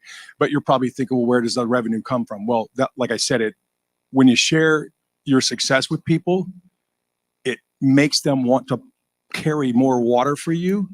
And so they'll pick up more pails, in my experience. And Eric, can you share how many employees you actually have? So we're at 9 years old, and we finally hit emerging status. We've got 10 W-2s now.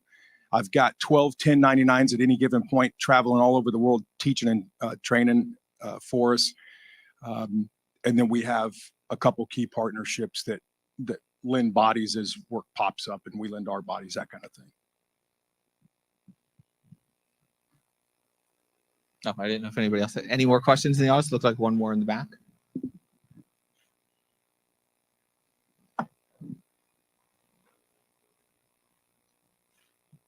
So a quick follow-up question. So I think we had three funding questions about raising capital and, how do you start? And, as a startup, that's the biggest challenge, right? Nobody wants to give you money to start your own business. So you got to get it from, somewhere. So most of them have now been in business for a long time. And in your mind, what can, now that you are, for example, 10 years old in business and probably have borrowed money, and you mentioned relationship banking being critical, right? What can banks or credit unions or capital companies do better to help veteran-owned businesses?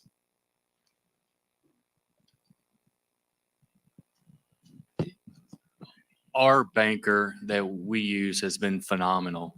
I'm in the service business, so it's a little bit different. I'm not tech, we're not pre-revenue, and for us, it was once we showed contracts and the capabilities to win, we immediately had a line of credit that would take care of any pop-up need that we would have.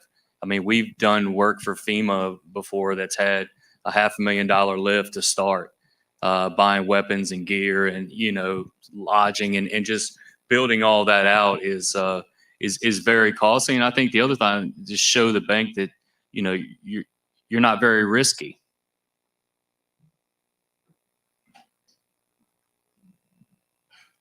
Anybody else want to add? I'd add to that and suggest really have your story down. Not a business plan, not a strategic plan, but a story. Convey and compel those bankers, their people too, right? Convince them that you're a safe bet. Banks are all about risk, and it used to be low risk. I don't want to be disparaging, but sometimes these days it's zero risk. So you have to compel that banker, right, through that relationship, that you're a safe bet, and you've got a good plan, and you plan on, again, honoring your side of the agreement. Great, thank you. Do we have any more questions? Hello? Okay, there we go. I have a question concerning business structure and the conflict between trying to salvage the years that you have in business and or starting over with the right business structure. Because if you didn't set your business up in a way for expansion, is it coming across right? I think so. Corporate structure? Yeah, restructuring. So let's say I have 5 years in business now, but I'm kind of limited based on how I initially structured my business.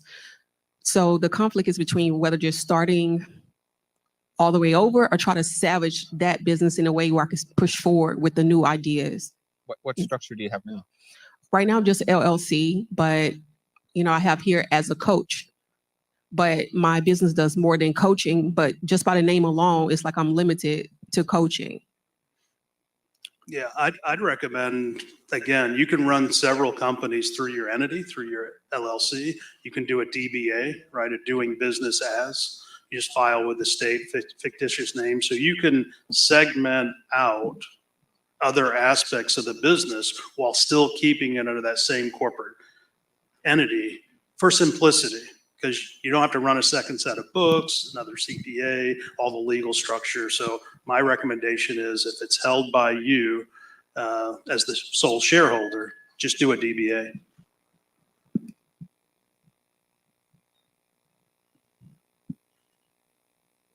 Oh, one more. Oh, that's all our questions? Oh. No, that's it? Okay, no more questions. Okay. Well, thank you, everyone. Thank you for participating in the panel.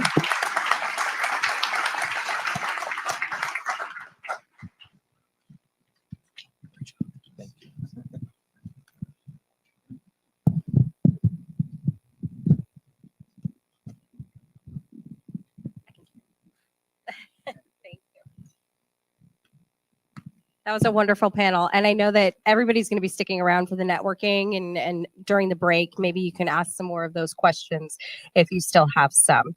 So now we want to move on to a very exciting award presentation, the VEI Vanguard Award. The VEI Vanguard Award recognizes and honors individuals who've made significant contributions in their respective fields. And to present the award, I'd like to welcome to the stage Representative David Smith from Florida's House of Representatives, a respected leader and veteran. He is here to present the award. Now, David has served our country and community with distinction.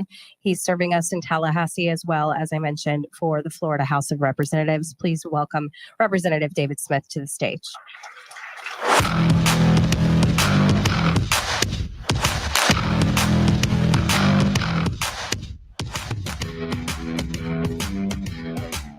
My own theme music. I like that. Well, I'm going to take just a couple of minutes just to kind of tee this up, and then we'll get to the award. It was my honor to present it last year, so maybe we'll keep a theme going here too, and I get invited back. But so David Smith, I got the easiest name in politics for anybody to remember, and I know there's some of y'all thinking, hey, wait a minute, we had Senator Broder, so we already had our one politician for the day. But I'll go and remind you, your 8th grade civics class. Remember, got to have a bill in the House and a bill in the Senate, and they got to. And that's how Senator Broder and I have been able to work together. It's my honor to chair the Veterans Caucus. So we've got 160 members in the Florida legislature, 40 in the Senate, 120 in the House. Only 23 of us are veterans. So we work to make Florida the most veteran-friendly state as we can. But Senator Broder and I have worked together to do what? To get VEI funding. And we've got another $500,000 in the budget coming up, knock on wood, that the governor signs the budget before the 1st of July when our fiscal year starts. But those are some of the things that we're doing. Oh, thanks for taking pictures. You know, we're all up for re-election, so if it's not on Facebook, it never happened, you know, so you got to have a friend like Vince in the crowd. But I tell you, we, as you've heard in Mayor Demings talk about 1.6 million Florida veterans. Veteran businesses are a good place for Florida to invest. You know, we have tourism is big, is king in Florida, followed by agriculture with a rapidly growing manufacturing sector. But in Florida, when we're looking at how we, I won't say dish out the money because there's a process, but where does Florida invest? And we want to partner with proven, established folks with a track record, and VEI has been able to, it makes a compelling story. And you're all a part of that story. So when Senator Broder and I go and are asking for money, we've got data, we've got real results, we've got economic impact. And then it's like, yeah, we'll invest in veterans. And we continue to make that fight year over year. And normally we pass in a legislative session about 20 bills that we hope make Florida better, not only for veterans, but their families and the ways we can deliver. I mean, maybe almost try to put more money back in veterans' pockets. We do that, but it's also what we call member projects. And that was what VEI was a member project where we can ask for money from the state. And it's typically matching. And it's not that hard. If you have a compelling story, and as like Senator Broder said, you know, we love veterans. We want to help veterans. And when we have a compelling story, we can go after and get the money to grow these type of businesses, to grow these types of jobs. Why? I'll give you manufacturing as an example. Manufacturing in Florida. Now, and again, 80% of the manufacturers, I forget, it's like 600 and something thousand businesses, but 80% of them are less than 20 people. They're small businesses, but it's a huge and growing sector as onshoring, as jobs and manufacturing is coming back from overseas, typically China. The silver lining in COVID is your supply chain, just in time supply chain works until it doesn't. And then you've got problems. So onshoring is bringing that manufacturing back to the United States. Florida is benefiting by that significantly, but it's small businesses. So we're continuing to grow that sector, and manufacturing is a great shock absorber. So if tourism were to come down, say we have a hard freeze and agriculture falls off, manufacturing continues to run strong.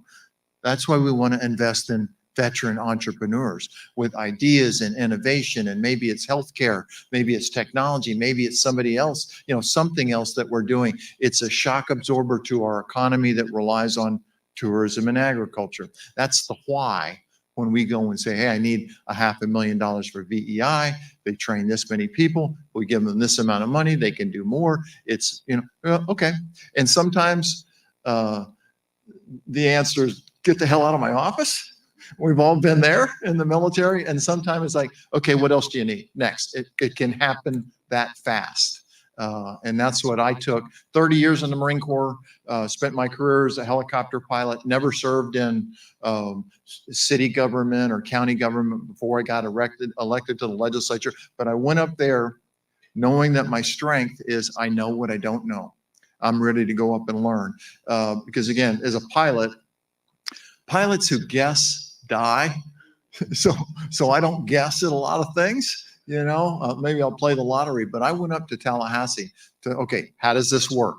How do we figure it out? We'll take a mission focus. How does a bill become a law? Because it's not like, you know, Schoolhouse Rock. I'm just a bill, you know, that story, you know, it's a little bit more, and it's again, not quite your 8th grade civics book, but how do you get money? How do you get funding for a project? How do we help more veterans? You figure it out and then you execute to that plan like you're all doing with business plans. It's not that hard if you figure it out and you take the time and you have mentors and you have folks that you're helping bring up behind you. And I think that's important. And so it was a pleasure to kick this award off first time. Happy to do it a second time. And now I better stick to the cue cards, or give a politician a microphone. I'm going to be here for an hour. So, okay, the award, the VEI Vanguard Award, recognizes a veteran entrepreneur who's demonstrated exceptional leadership, innovation, and impact in the veteran entrepreneurship community. The award recipient will have shown a commitment to advancing the cause of veteran-owned businesses through mentorship, advocacy, and other forms of community engagement. The VEI Vanguard Award celebrates the cutting edge and forward-thinking nature of veteran entrepreneurship and honors those who are at the forefront of the driving innovation and change in the industry. The award, with its modern and stylish design, reflects the innovative spirit of the VEI Award. And I know we're going to do something to come up here, because if we drop that thing, somebody's going to jail, I think, and it's not going to be me. And it's a real honor for me, because I've known this gentleman for a while. But and the award goes to Kyle Evans, my friend.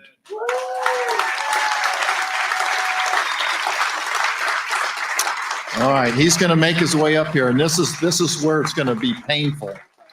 So, okay, Kyle Evans is a successful entrepreneur and business leader. Is the founder and CEO of Redcon Solutions Group, a physical security provider with an emphasis on rapid deployment and disaster relief. Kyle has grown the company into a multi-million-dollar business with over 250 employees.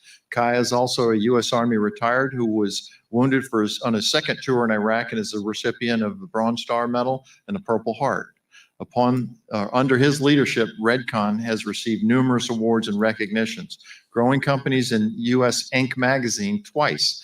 Redcon services are used by the government and businesses throughout the country to build security teams and bring rapid response teams in natural disasters and emergencies. Kyle is a VEI alumni who now serves on VEI's advisory board, helping inspire the next generation of veteran entrepreneurs. His success is a testament to his leadership, skills, strategic vision, and dedication to developing exceptional results. All right, now it says, please join me on stage, and you beat me. You know, I know it's painful to listen to yourself being talked about, so you gotta stick through it. All right, don't drop it.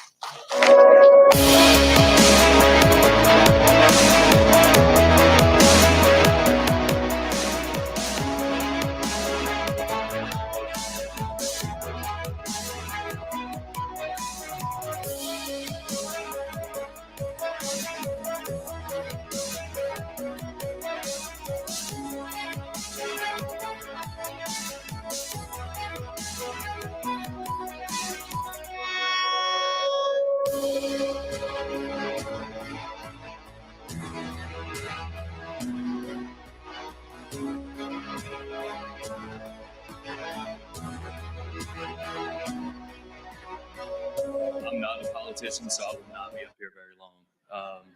But, you know, thank you all for coming. But more so for me, you know, it's these three right here, Carol Ann and the late, great Gordon Hogan.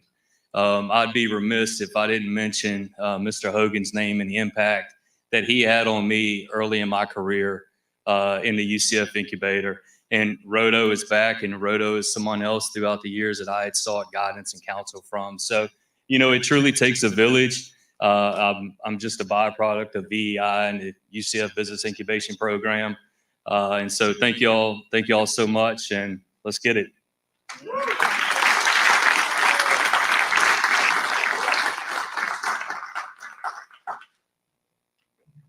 Thank you so much, Representative Smith, and congratulations, Kyle. Very well deserved.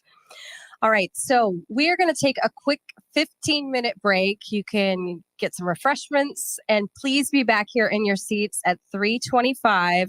We will have our keynote speakers shortly after that. So we'll see you in about 15 minutes. Thank you.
Ladies and gentlemen, the summit will resume shortly. Please make your way back to your seats. Thank you.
Ladies and gentlemen, the summit will resume shortly.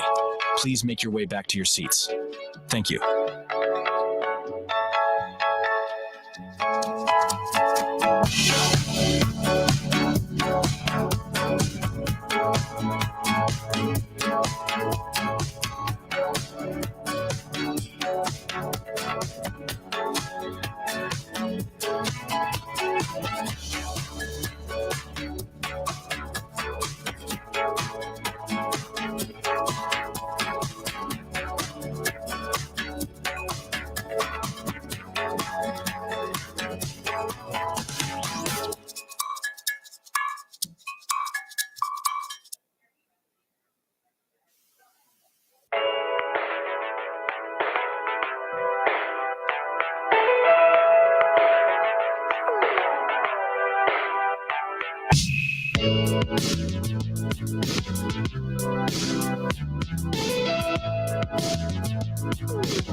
Okay, there are a lot of empty seats in here that weren't empty before the break. So I'm going to need everybody who is here in their seats to help shame the people who are not respecting the time.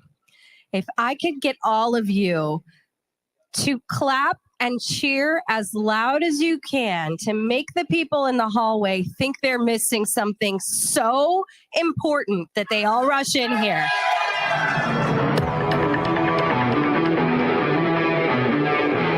It's working. It's working. Keep it going. Keep it going.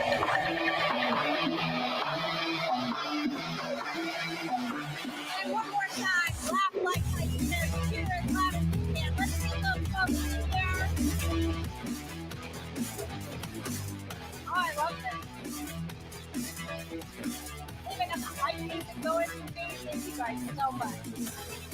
So we do want to be mindful of the time because we have a lot more great programming this afternoon. So I'm going to kick things off right now with introducing a woman who I actually met here for the first time last year, Donna Fodele. She is with ViStar Credit Union, and I want to make sure I get her title correct. She is the Associate Vice President of Regional Community Management at ViStar Credit Union. Now, as you heard at the very beginning of our program earlier this afternoon, ViStar is a major supporter of veterans in our community. And something about Dawn is that if you go to any event in town, she will be there. I met her for the first time here a year ago, and I've seen her at least 30 times since then. So please help me welcome to the stage, Donna Fodele.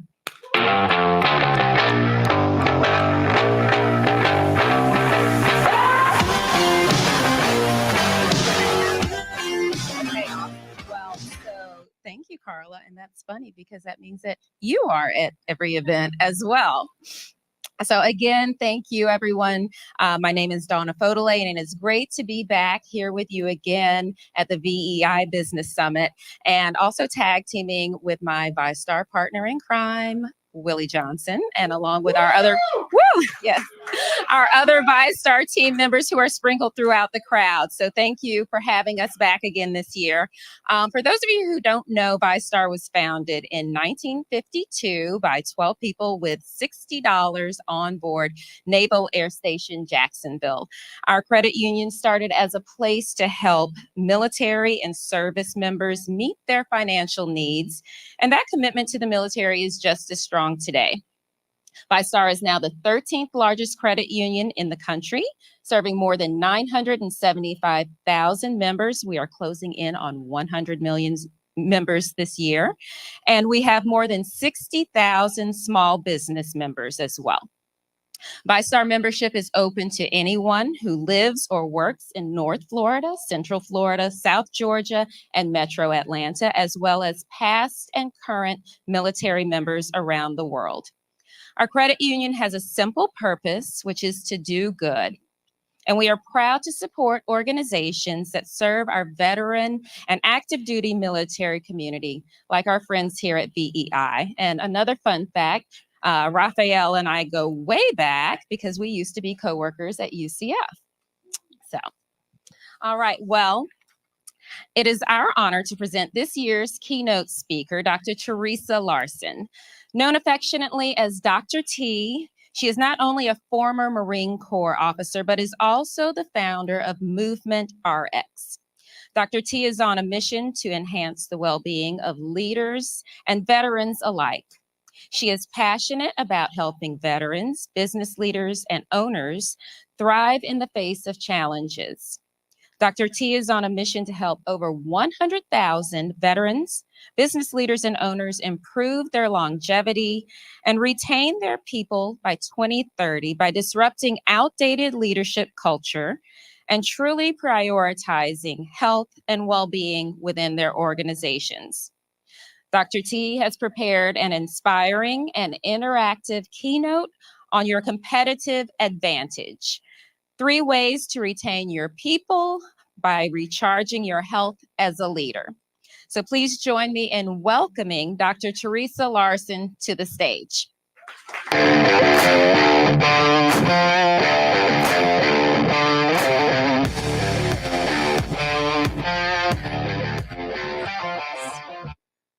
not use one of the handhelds. I will end up tripping on myself. Anyway, thank you, Don. I appreciate the introduction, and it is an honor to be here. Ricardo and Rafael, thank you for having me come. All right, so I did actually change the subtitle because I felt this might be a little more meaningful for you all, being leaders in your industries and being here. So we're here for the gymnastics competition, right? I'm just kidding. Okay. No, we're here for your competitive advantage. Your health is actually your competitive advantage. And today is about how to live and lead like your life depends on it, because it does. Many of you are running businesses or started businesses, but the business is running you into the ground. And I've experienced that firsthand. And I want to show you in a short amount of time how you can change that trajectory, but it's up to you to want it. All right, so here we go. I want to start with a story. Not too long ago, I was sitting in my therapist's office and downloading with him all of the things that were going on in my life. Now, I'd stopped most of my self-care and seeking therapy because, not necessarily self-care, but seeking therapy because I was like, I'm good to go. Only when things were really bad did I see a therapist. Maybe some of you can relate. During this time in my life, I was pregnant with my second child. The first I had a miscarriage, which isn't talked about enough. So I was pregnant with my second child, and I just found out, I was telling my therapist, I just found out that at his 20-week ultrasound that he was missing a key brain structure. It was the corpus callosum, which is the part of the brain that connects the right and left hemispheres. And I didn't really know what to do with that information. And I knew what the corpus callosum did, but I was wondering, well, couldn't they have made a mistake in the ultrasound? Imaging isn't always 100% accurate. And so I spoke up to my doctor, our perinatologist, and asked him, well, couldn't you guys have made a mistake? I'd like some more imaging or definitively know if he is actually missing this brain structure. And he goes, we don't make mistakes here. We're the best in the world. This is at UCSD in San Diego. I said, okay, I knew, in the Marine Corps, I wouldn't necessarily question authority right away, but I got in trouble for questioning my authority quite a bit, actually, in the Marine Corps. What am I talking about? But I asked him, well, I'm a healthcare provider, and imaging is never 100% accurate. Mistakes can be made. And he said, well, we can do more imaging in a few weeks if you want. But in a few weeks, you're going to have to decide if you want to terminate or keep your child. And I was like, isn't there any how are you? Can I help you with this information? What does you and your husband need? None of that. So either way, I was imploding, and hence the call to my therapist, hence sitting down with him. But at the same time, I had already started running Movement RX, which was a physical therapy human performance company in San Diego. And it wasn't going in the direction I wanted it to go. I've been running it for a few years now. And yeah, I was doing everything that PT should be doing. Run a business, grow the business. I was working for CrossFit at the time too, traveling with Dr. Kelly Starrett all over the country, world, teaching movement and mobility, which I loved-ish, but I wasn't really helping people the way I wanted to. Yeah, I was helping them with mobility and squat more and snatch more, but not necessarily with their mindset, not with mindfulness. I feel like a lot of these athletes I was working with need to slow down, learn how to slow down. Most of us do, actually. Anyway, downloading this all on my therapist, who wasn't actually a normal psychotherapist. He was a mindfulness-based biofeedback brain researcher therapist. Say that 20 times fast. But he said, the things he said to me in those moments actually have stayed with me till this day and will continue to. He said, Teresa, you are the principal in your life and in your business. If you don't work, your life doesn't work. And then he asked me two things, which wasn't about my past trauma or anything I dealt with. He was like, how are you sleeping? Are you meditating? I was like, well, how am I supposed to sleep? I've got a lot of stress, right? I've got a lot on my plate. And no, I'm not meditating. My mind's going a mile a minute. What is meditation going to do for me? And he said, well, those are the things that can help you respond versus react to what you're up against. You're not going to necessarily change the outcome of your child right now, but it's going to help you handle the situation better. And my dad, my late father, had actually told me the same information, but I didn't listen. And so thankfully, a couple weeks later, we did get an MRI and an ultrasound again, and the brain structure, the corpus callosum, was there, which was wonderful. Yeah. And I did have words with the periodontologist, and I did leave a review for the hospital. But the words weren't angry. I mean, they were full of passion for sure, but more tactful, responsive versus reactive. Like, you need to do better for your patients. That's not okay to talk to your patients or clients like that. I'm a healthcare provider and I know better, but a lot of people don't. Then, still, my business was still running me at the time. But thankfully, 7 months later, my child, Magnus Joseph Larson, was born at 11 pounds. Basically, he was born a toddler. And so it was a healthy boy. He's off the charts in height now. Like the doctor's like, yeah, there's not even a percentage for him. He's just high. He's just high. So he's healthy, and I have another little boy too. But that day in that therapist's office, 4 years went by before my business really changed. It took some time. I wanted my business to go a different way than it was going, but it took some time. I wanted to be doing things like this, speaking in front of groups of people, speaking to leaders where they really needed it the most. But guess what? I had to live it first. I had to own it first before I got to do this. And guess what? Every day is a work in progress for me. I haven't just arrived. It's a work in progress. But thankfully now I get to serve leaders like you in organizations, both in the government and commercial sector, helping them live their best lives. But not just hypothetically, like how, giving them the tools to live their best lives, helping them sleep, eat, move, how to communicate, all the things that help make up a healthy person. Because guess what?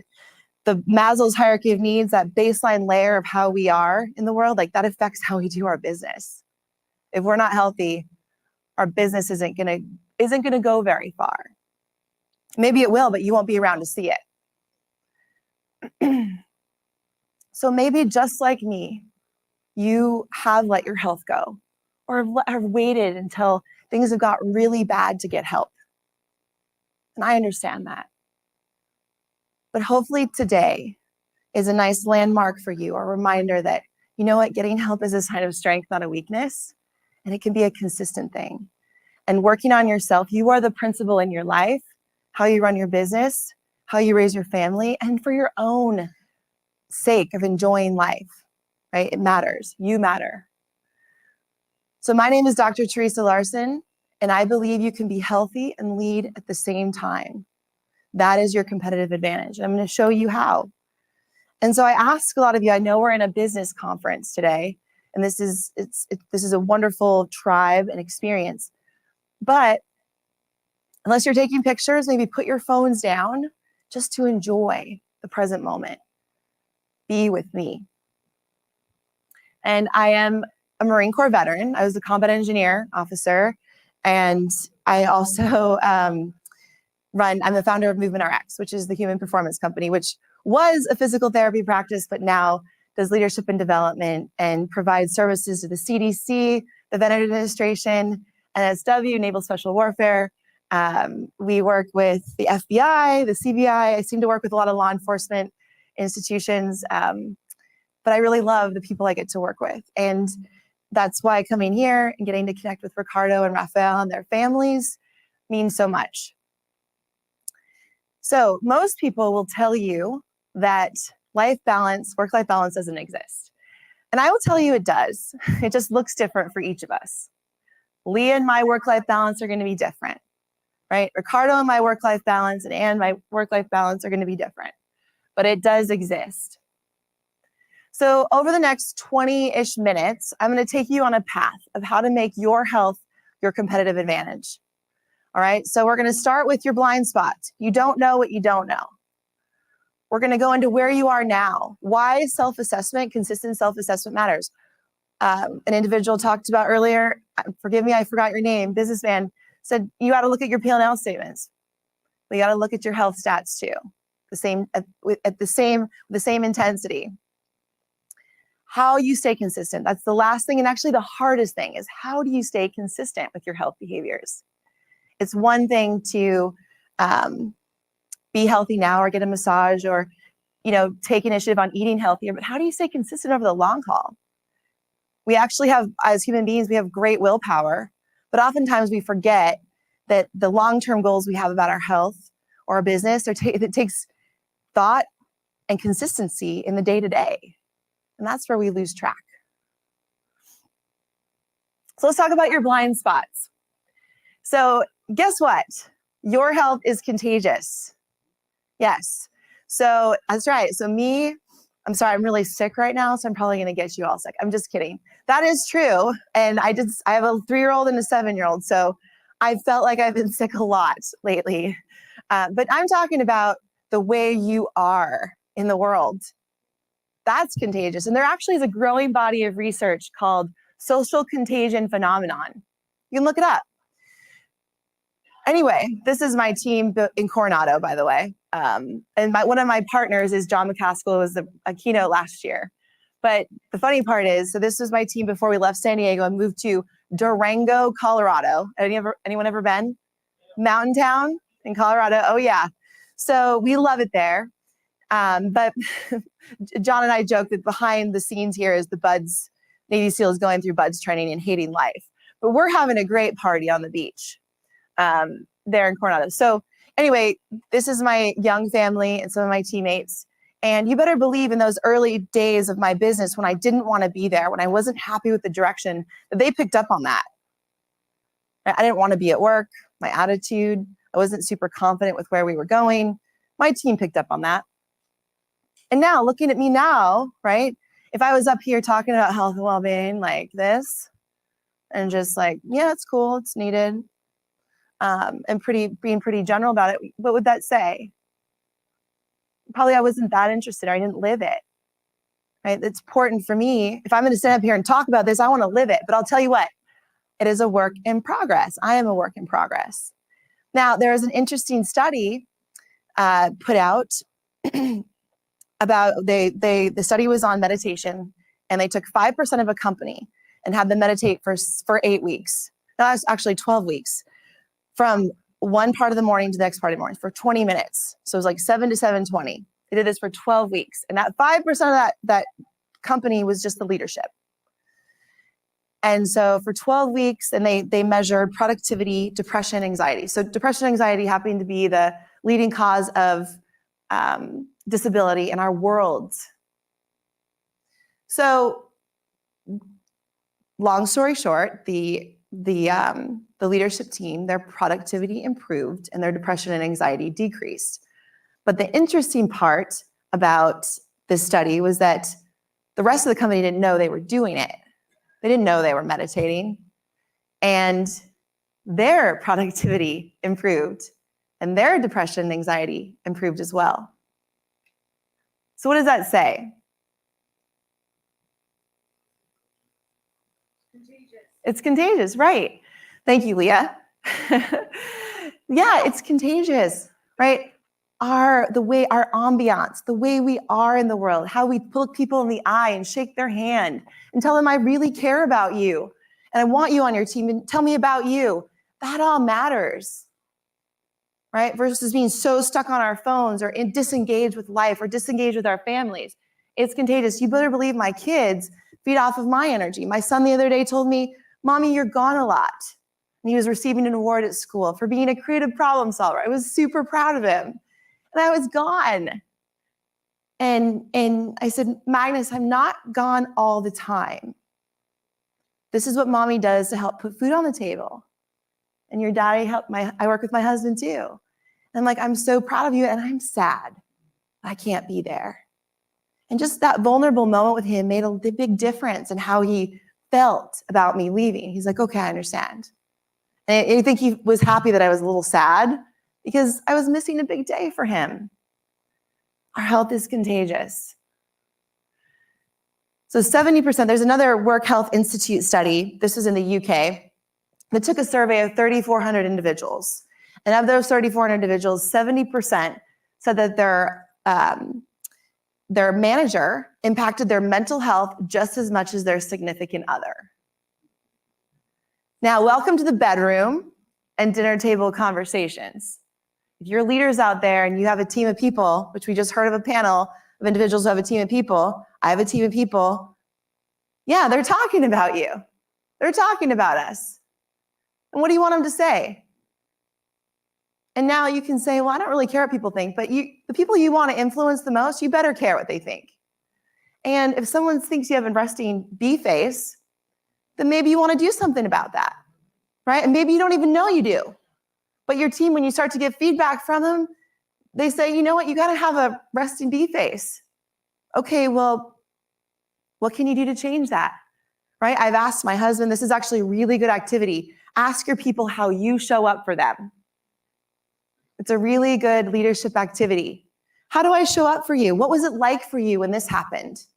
Another great thing for your family. It's not, I wrote a book about my story, my Come to Wellness story, and it was about, my family was in it. And I went to them, instead of saying, what did you think? I said, how was that for you? What was it like for you when our mother passed away? And in a loving way, not just like, what was it like for you?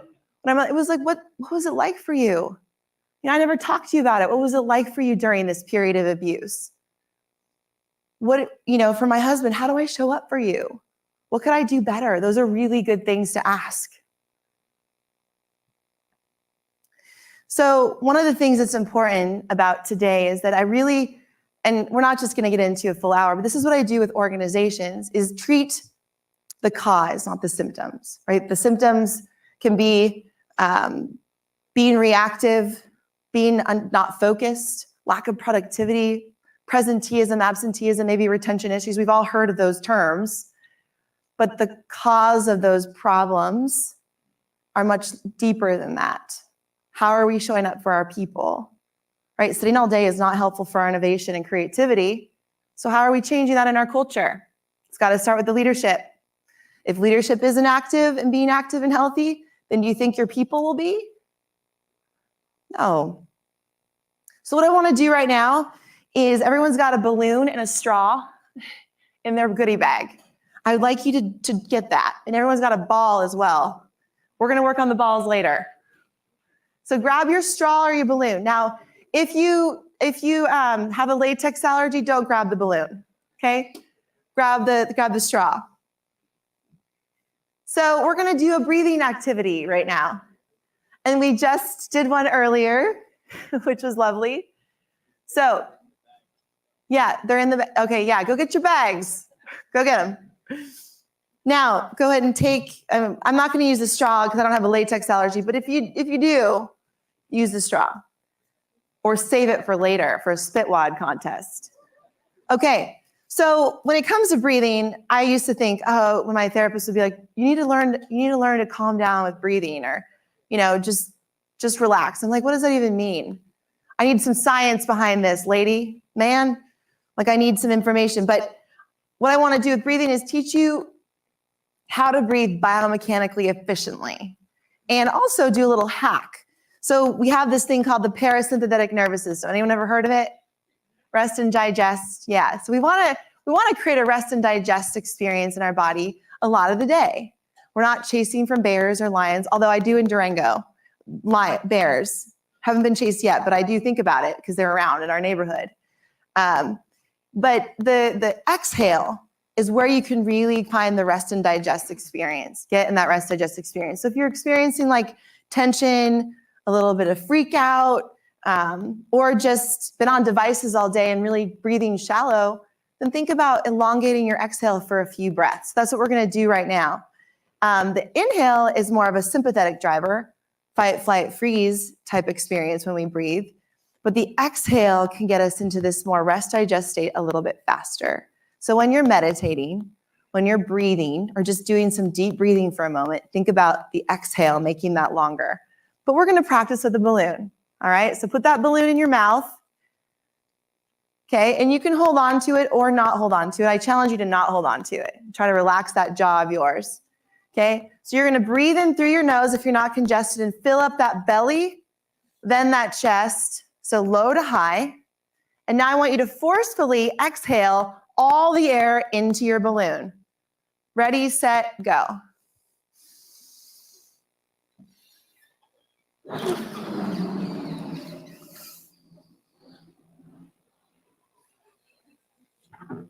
Okay, inhale again. Take the balloon out. You can take the balloon out and hold it in your mouth. Inhale through your nose, belly to chest, and then exhale forcefully into that balloon.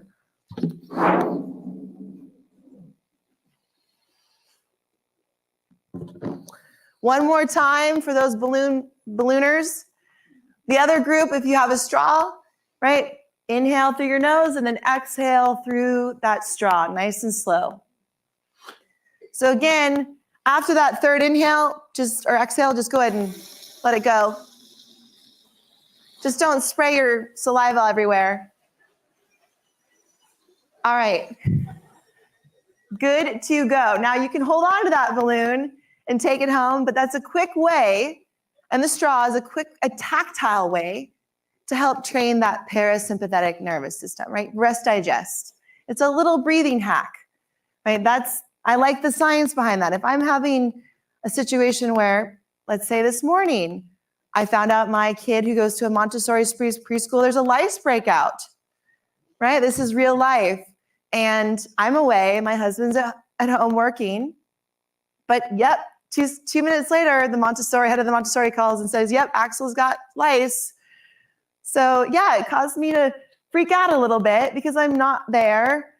My husband's totally got it covered, but it's still a little infuriating too. So yeah, I did a little bit of long exhalations to help work through that.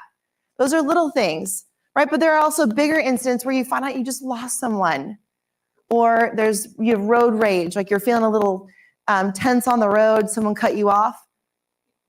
Take a little longer exhale, and your problems won't go away. They'll just be less of a thing. All right, so now number 2, let's talk about where you want to go. If you want to get where you want to go, you have to understand where you are now. I like to equate it to land nav. Now, in the Marine Corps, I did struggle with land nav. I did a lot of remedial land nav at the basic school. But then I got to really like it because I did so much of it. But I like to equate that to our goals too.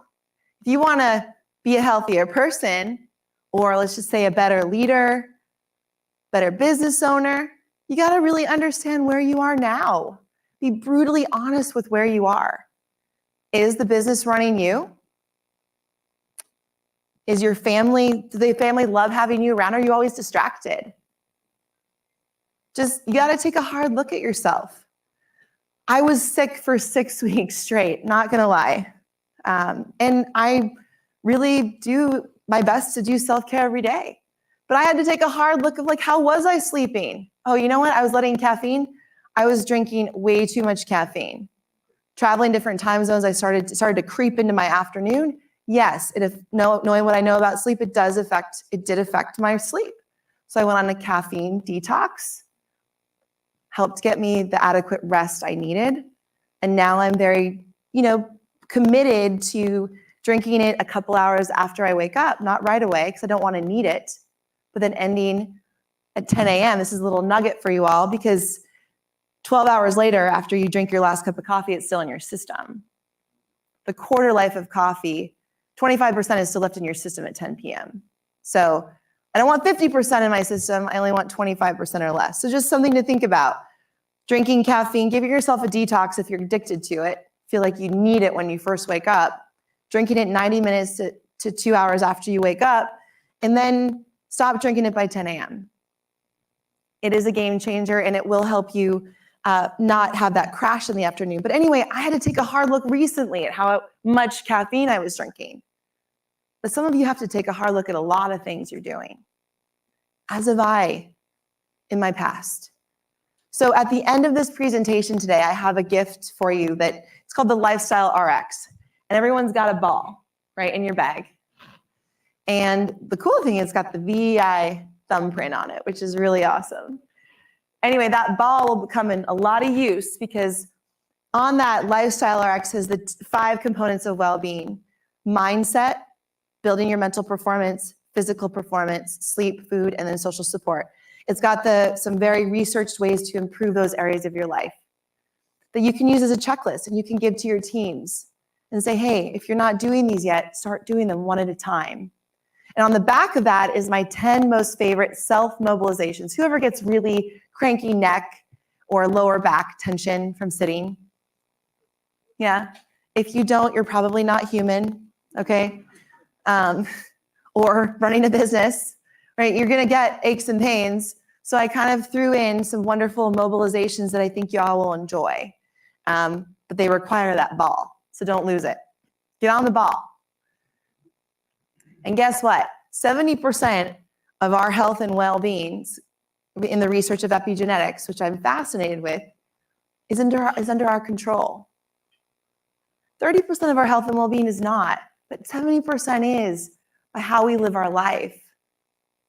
So if you need to reverse, you need to change some things up because you're just not feeling healthy, right? Or you don't feel as much, you don't have great energy, or you feel lethargic, or you kind of feel stuck in your business, then start with your own health. Now it comes to sleep. Or if you feel very emotionally reactive, right? Look at your health. Sleep, though. So in this is an MRI. On this MRI, you see little areas lit up called the amygdala. When you don't sleep, this is more chronic. I should say after 5 days, not chronic. Chronic is 3 months or more. If you don't sleep 7 hours or more, right, over the course of 5 nights or more, right, it's going to affect your emotional reactivity by up to 60%. Has anyone ever felt like pretty pissed off and you're unsure why, but you can look at your sleep patterns and you're like, okay, dang it. Now it's easy to place blame on someone else. She did that to me, he did that to me, this sucks. But then you just look at your health or your sleep and you're like, oh, no, you know what? I probably could have handled this better if I just slept better. But we want to get between 7 and 9 hours of sleep. And we have a lady on our staff who's a sleep researcher, so she's constantly reminding us about how we can improve our sleep hygiene, to include the light we experience in the morning, to the caffeine we use, the alcohol, all the stuff. But I will share with you today that emotional reactivity, how we show up for our businesses and how reactive we are, sleep is going to impact that. If you want to improve your hormones too, if you want to improve everything, start sleeping better, first and foremost. And there's other things involved there, but that's a very, very, if you feel like you're not getting, if you know you're not getting 7 to 9 hours tonight or most nights, start with improving your sleep. And that's priority over movement and even mindset and food. Meditation. So mindset training. I use meditation and mindfulness to help train my mind. Right? You all heard from John McCaskill last year about mindfulness too. It's awesome. And I used to think it was like woo-woo, and it's absolutely not. There's so much science backing how powerful meditation and mindfulness is. Mindfulness is the ability to be aware at any given moment, be present. So those of you who are present with me here, you're taking this in. You're going to be happier the more present you are anyway, versus distracted. You're also going to breathe more efficiently. Meditation is it's practicing being mindful. It gives you a sense of, it gives you a vacation from the monkey mind. It allows you to train your attention. It's a focused point of time to help train your attention. That's what I like to think about as meditation.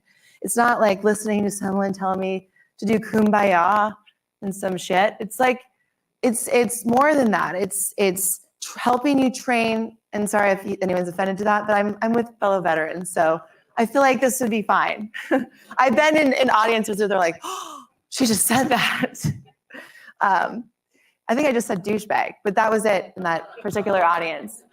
We've all worked with them, right? So meditation, training our attention. Do we want to be better and more present? Then meditate if you do, because it's the best way to train your attention. It could just be doing deep breathing. You don't have to listen to anything. You'd just be focusing on your breath. But if you want to be more attentive to your business, to your family, to yourself, meditation is a wonderful way to get there, right? Versus the things that we could do in our off time, which is scrolling on whatever social media channel. You're just going to get better at scrolling. You want to get better at paying attention to what matters, which isn't necessarily on your device. Learn to meditate. You want to be more present with your loved ones and enjoy life more and feel less stressed, which causes so much systemic disease. Learn to meditate, and it also helps prevent pain or helps eliminate the intensity of pain. Why? Because it helps you learn to breathe and calm. And our body, when we're in pain, gets tense.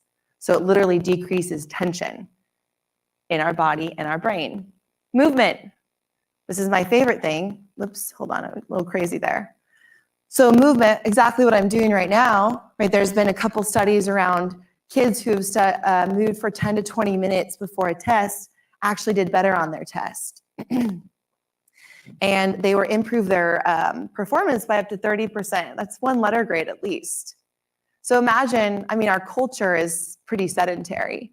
Imagine if we moved more before a big meeting or made movement part of our work health, work lifestyle, because you're going to be more innovative. You're going to be 60% more innovative by moving more.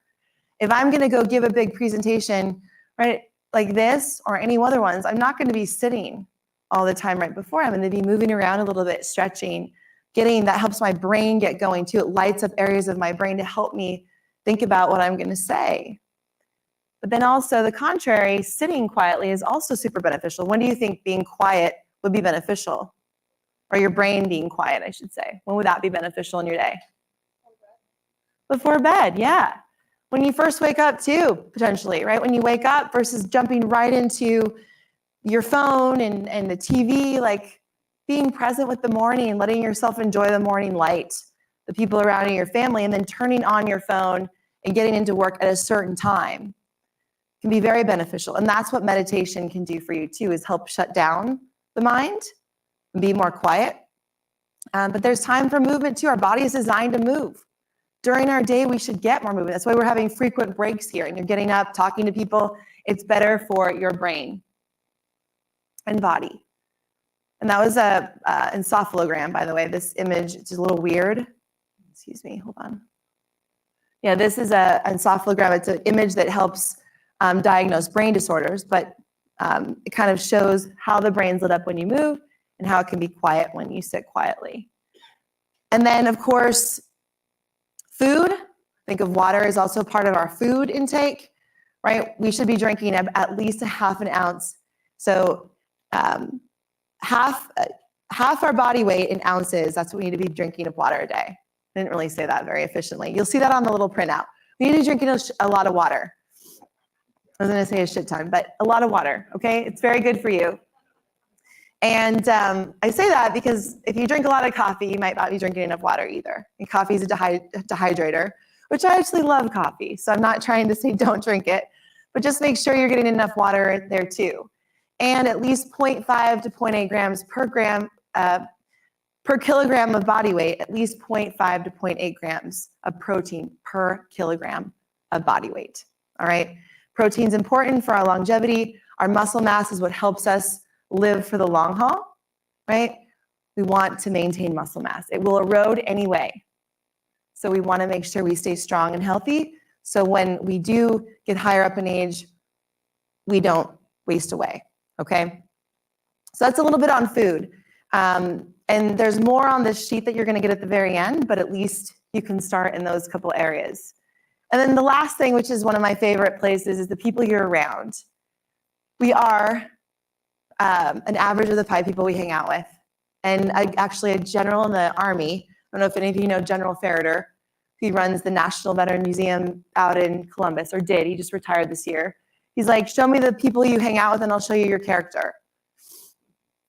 So it's true. Like, you know, I have a lot of mom friends, business owner friends, you know, friends all over the country, family members. And it's like, who am I paying attention to? Who am I choosing to hang out with? Are they people that have a lot of drama and talk about others? Or are they people that lift others up and are doing good things for the world? I've been around both. I'll tell you, the people that have a lot of drama isn't much fun for me. But then I also create drama, being around those people, because it feeds off. And so it's good to actually take inventory of the people in your life and how they're nurturing you and how you're nurturing them. So every day you do these things, and I gave you a glimpse of those 5 categories of well-being, but every day you pay attention to those things, kind of like your P&L statements, but a little more often, right? You grow up, you become a better person, a more confident person than who you were. Who you were a year ago is different from who you are now. Now this is I get to work with a veteran business owner out in North Carolina. My team does. And this is powerful, right? We've been working with his executive team for about a year, but 6 months in, he lost 37 pounds and was more importantly, off of his blood pressure medication and cholesterol meds, which is really significant, right? So I'm not telling you this is a pill, this is a process. But if you're feeling like your health is declining, you're losing muscle mass, you're tired every day, you need caffeine, you got to drink alcohol at the end of the day, you can change that. But guess what? What's most important is you got to want it. I'm going to talk about staying consistent. I can share all the research with you about behavior change because that's the thing I do. 75% of the work I do with companies is about behavior change. But I always lead with this. If you want to make any change, I could tell you all the tips and tricks about temptation bundling, commitment devices, yada, yada, yada. But you got to want it. I knew the reason why I was able to make a change so quickly with caffeine, which I love so much. I mean, I do this work, but I'm like, I was sick so much.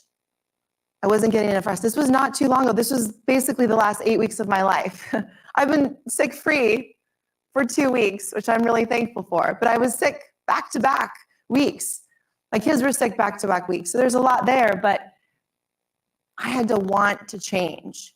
I had to want to I wanted to feel better. So I was thinking of every way I could. What do I need to do? Yep, caffeine makes sense because I'm drinking too much of it. So I'm going to take a break on it. And now I'm getting more rest. It's a simple change, but I had to want it. All right, so here's a couple of things that I also want you to be mindful of. Besides wanting it, there's excuses we make that definitely take us out of the game. One, I don't have time. That's a bunch of BS. I know how much time you spend on the toilet. I see you, okay? I also know how much time you spend doom scrolling or scrolling on your phone and during breaks. You pick up your phone, and what do? Look at email, look at Instagram, whatever it is, right? It's so easy to get caught up. And believe me, I'm not saying up here that I don't do that. All of these excuses I've made, but we have time. The second one is I don't feel like it. Of course you don't feel like it, right? Learning to meditate and taking a couple extra minutes in the morning or at the end of the day, it's a change in your normal processes. Or eating a little bit healthier, taking as much sugar, or even eliminating the amount of alcohol you drink at night. That's hard to do. But what's the hard? You can choose the hard of not doing that and watching your health fade, or choosing the hard of committing to being healthier and watch your life blossom. Or this is one I give a lot, it was maybe someday. Maybe someday when my kids are grown up, or when I have more money, or whatever, yada, yada, go down that rabbit hole. I'll make XYZ change. Well, guess what? There is no someday. There's only right now. One of the biggest things I've learned in my personal development, which I've bled over into my professional life, is that I have this life right now. You all are in front of me right now. You're the most important people in my life right now. And yes, I have a future. Maybe, I hope, but we never really know. Our time is really precious, though, right now. And so many of us just waste it away worrying about what's going on Instagram or what's going on in the news, or let our businesses run us into the ground like I did, and sometimes still do, but keep myself in check. We have right now. That's our most precious commodity. So how are we using that life? How are we spending that life right now? So one of the things you can take back to your teams too is this fixed versus growth mindset, which I think is really important. Having a fixed mindset is meaning like a know-it-all. That's when in one of my talks, I called them kind of a D-bag mindset, which, okay, I've had a D-bag mindset, a know-it-all. And then there's the fixed or the growth mindset, which is the learn-it-all mindset. But if you ask yourself, where do you fit in these categories, these 5 categories? And I would say maybe in your personal life, you can separate personal to professional. Challenges, do you avoid or embrace them? Obstacles, do you give up or persist? Effort, does it make you worse or is it your path to mastery? Criticism, do you ignore or embrace it? And then success of others, do you feel threatened or do you feel happy for them? I've had a fixed mindset with all these. But in order for me to literally take the rocks off my shoulders, let the weight off my shoulders, and look at all my business failures, which I've had a few, believe me, and see them as growth, I had to change the way I thought about things. If you stop yourselves, you stop doing the things you love or want to do because you let this fixed mindset hold you back. You hold back from saying I love you or I forgive you to others because of the fixed mindset. I've had to say I love you and I forgive people in my life without them even really knowing to let it go.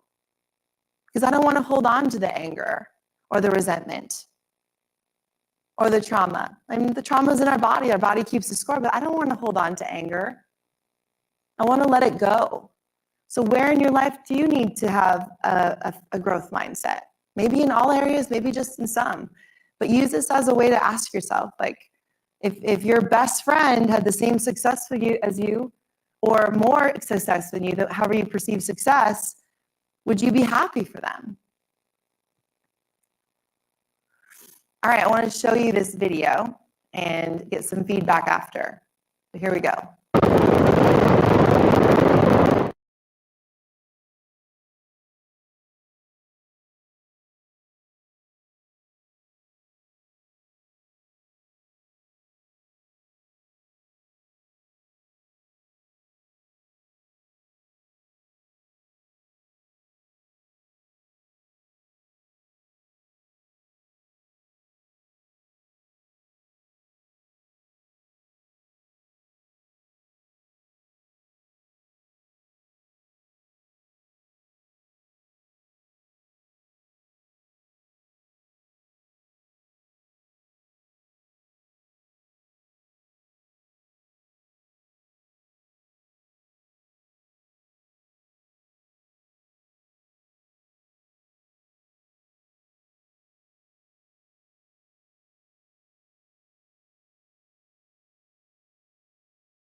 All right. Who's motivated now? All right. I think that was from Rocky 6. All right, what did you get from that? What was a phrase or what stood out to you from that video? Get back up. Stop pointing fingers. Yep. You're responsible for your own destiny.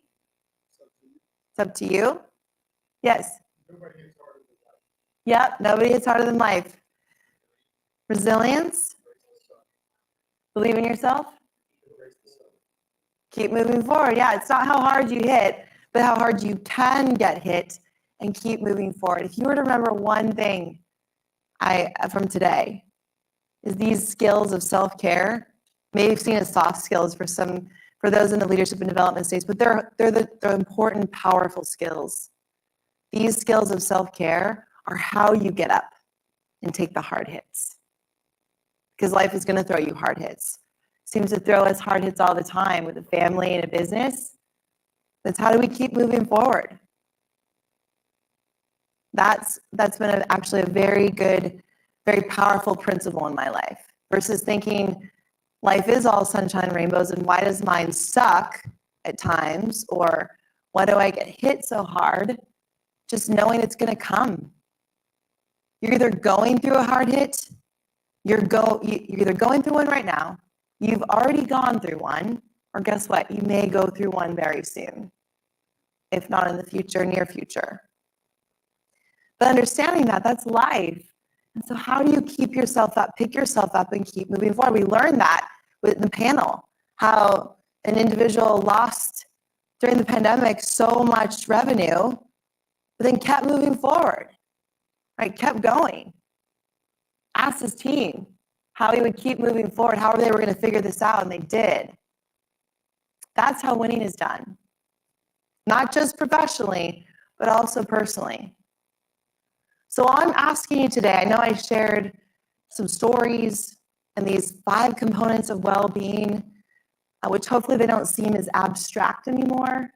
And this lifestyle RX I'm going to give you at the end will give you a little more blueprint of what you can look at in those 5 areas. But all I'm asking you to do is think about one thing you can do a day to change. And I call it 1 degree better. Everyone's done land nav, maybe, right? In the Air Force, maybe, yeah. I know the Marine Corps, we did a lot in land nav. Okay, I know. 1 degree, I know you did land nav, I'm sure. But what if you were to make a 1 degree change in where you were going, your azimuth?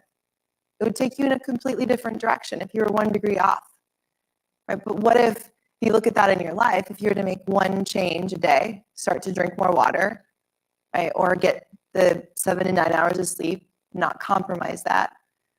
What would that do for you over the course of your day, right? The domino effect of what's going to happen in the day, you'd be less reactive. Over the course of a week, you're going to feel better, probably going to be more innovative, creative, and nicer to people around you.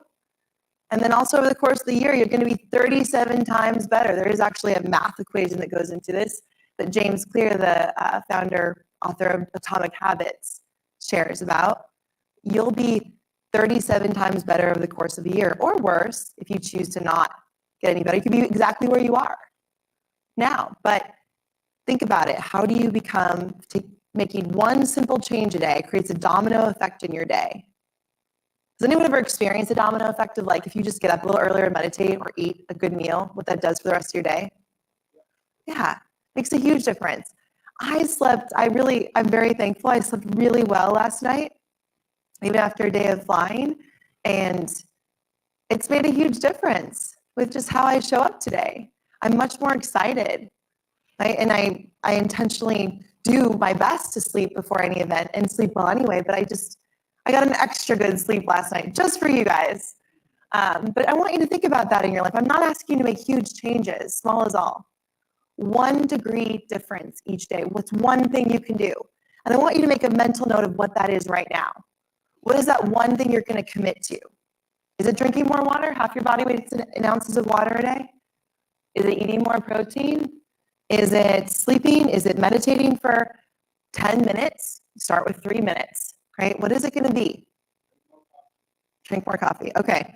Yeah, you can tell me how your sleep goes with that later. Sure. Maybe before 10 a.m., drink more coffee.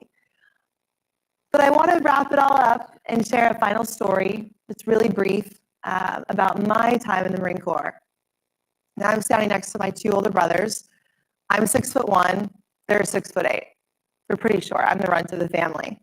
We all get together, as often as we can, and we kind of joke that we're still alive because we were raised by my father, and he would leave the oldest one to babysit us. And there was firefights, knife throwing fights.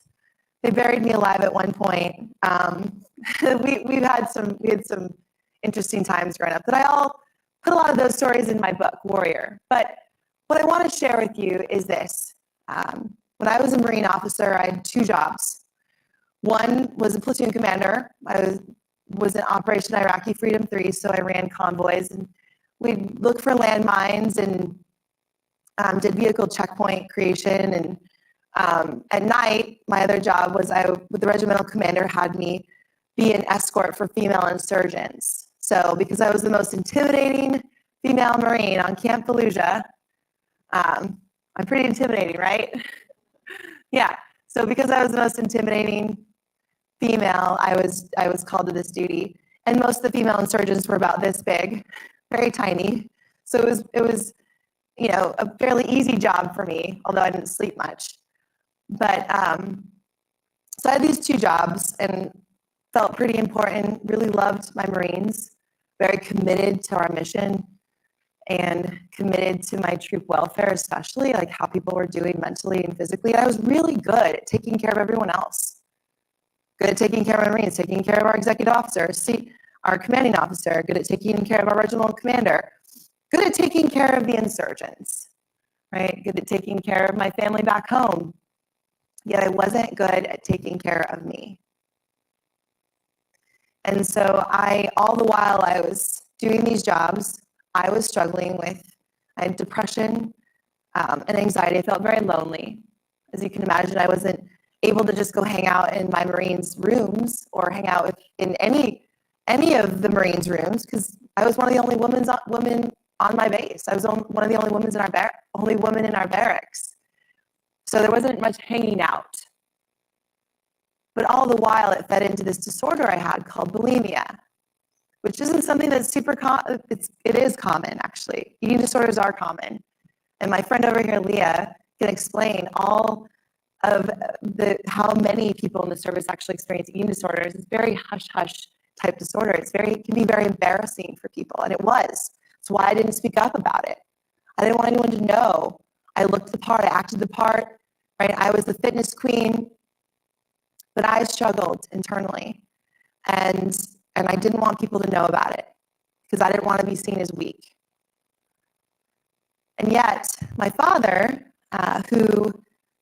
which is another story in and of itself, he was in the Army, but he'd become a second vocation Catholic priest, which is pretty rare, right? My mom was a nun when they met. She passed when I was very young. He decided to become a Catholic priest. Anyway, he would send me these lovely letters and talk about his parish and the homilies he would be saying and all the push-ups he was doing. And one of the letters stood out to me the most. And he said, Teresa, the irony is you're at war in Fallujah, but the real war is happening within you. And I don't want to lose you. I'm not going to tell you what to do, but you need help. The Marine Corps will go on, but you won't if you keep doing this. I was throwing up 7 times a day if I could, or more. And if anyone, that may be triggering for some of you, but that's just not healthy. Any of it's not healthy. And so I did ask for help. It was one of the hardest things I did, though, as a Marine officer, because now I was exposing myself. I was having to let this service that I'd worked so hard to be part of and cared so much about, I had to let it go because I had to take care of me. And while it was the hardest decision I ever made, it was one of the best decisions I ever made. Because for the first time in my life, I was asking myself, what does Teresa want and need? Teresa needs to be healthy for Teresa to be able to do her job and to live a healthy life. I deserve a healthy life too, just like my Marines and like my family. And so I wouldn't be standing up here talking to all of you had I not experienced that or had the business success or family success if I hadn't experienced that and chosen to change. And so I hope that for those of you that are struggling, there are people languishing in every audience I'm in that are struggling in some way. We all have a battle we can't see. We're fighting a battle we can't see. But if some of you are struggling to ask for help and really need it because you know your health is dwindling, get it.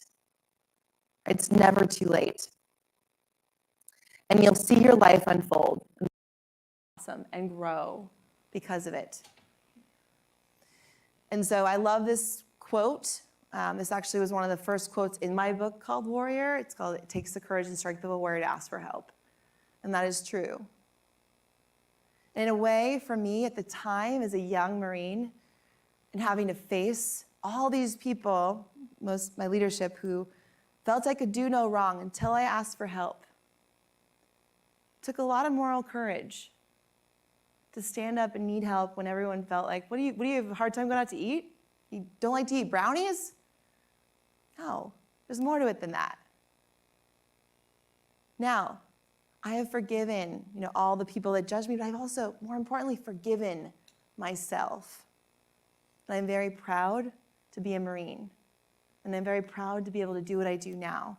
Because believe me, I have struggled, just like every one of you. Just may look different. So I'll leave you with that you, right, at the time as a Marine, I didn't know how to lead and be healthy. But you can lead and be healthy so that you can be there for yourself, your family, and your work. You don't have to compromise one or the other. There's no someday to take care of your health when your business is thriving. It can happen at the same time. So with that, I'd like to leave you. I've got a free gift. It's the Lifestyle RX that you're going to get, but I would love for you all, this is the time you can pull out your phone. All right. I have a few just feedback questions. It helps me become a better speaker. It means a lot coming from my brother and sister veterans. I do love this work. This is how I can authentically reach people about this stuff. Social media doesn't do it for me. This is how I get to reach people about their health and well-being and how they can better their lives. And so take a couple minutes to do that and get your PDF, print it out. You got your ball, you got your straw, you got your balloon. And then I'm here for questions if we have some time, although I will ask Rebecca, Rafael, Ricardo if I have time for questions. Okay, got it. Yep. No questions. Noted. Thank you so much. Let's give her a round of applause. Thank you. You did wonderful. Thank you very much. I'm so glad I was in the room for that because mindfulness and mindset has been something I've been working on personally, and it really has made a huge difference in my work and my personal life. So thank you so much, Dr. Larson. All right, up next is our Innovation Ecosystem panel with a powerful discussion that we're going to have this afternoon on tapping into Central Florida's vibrant innovation ecosystem.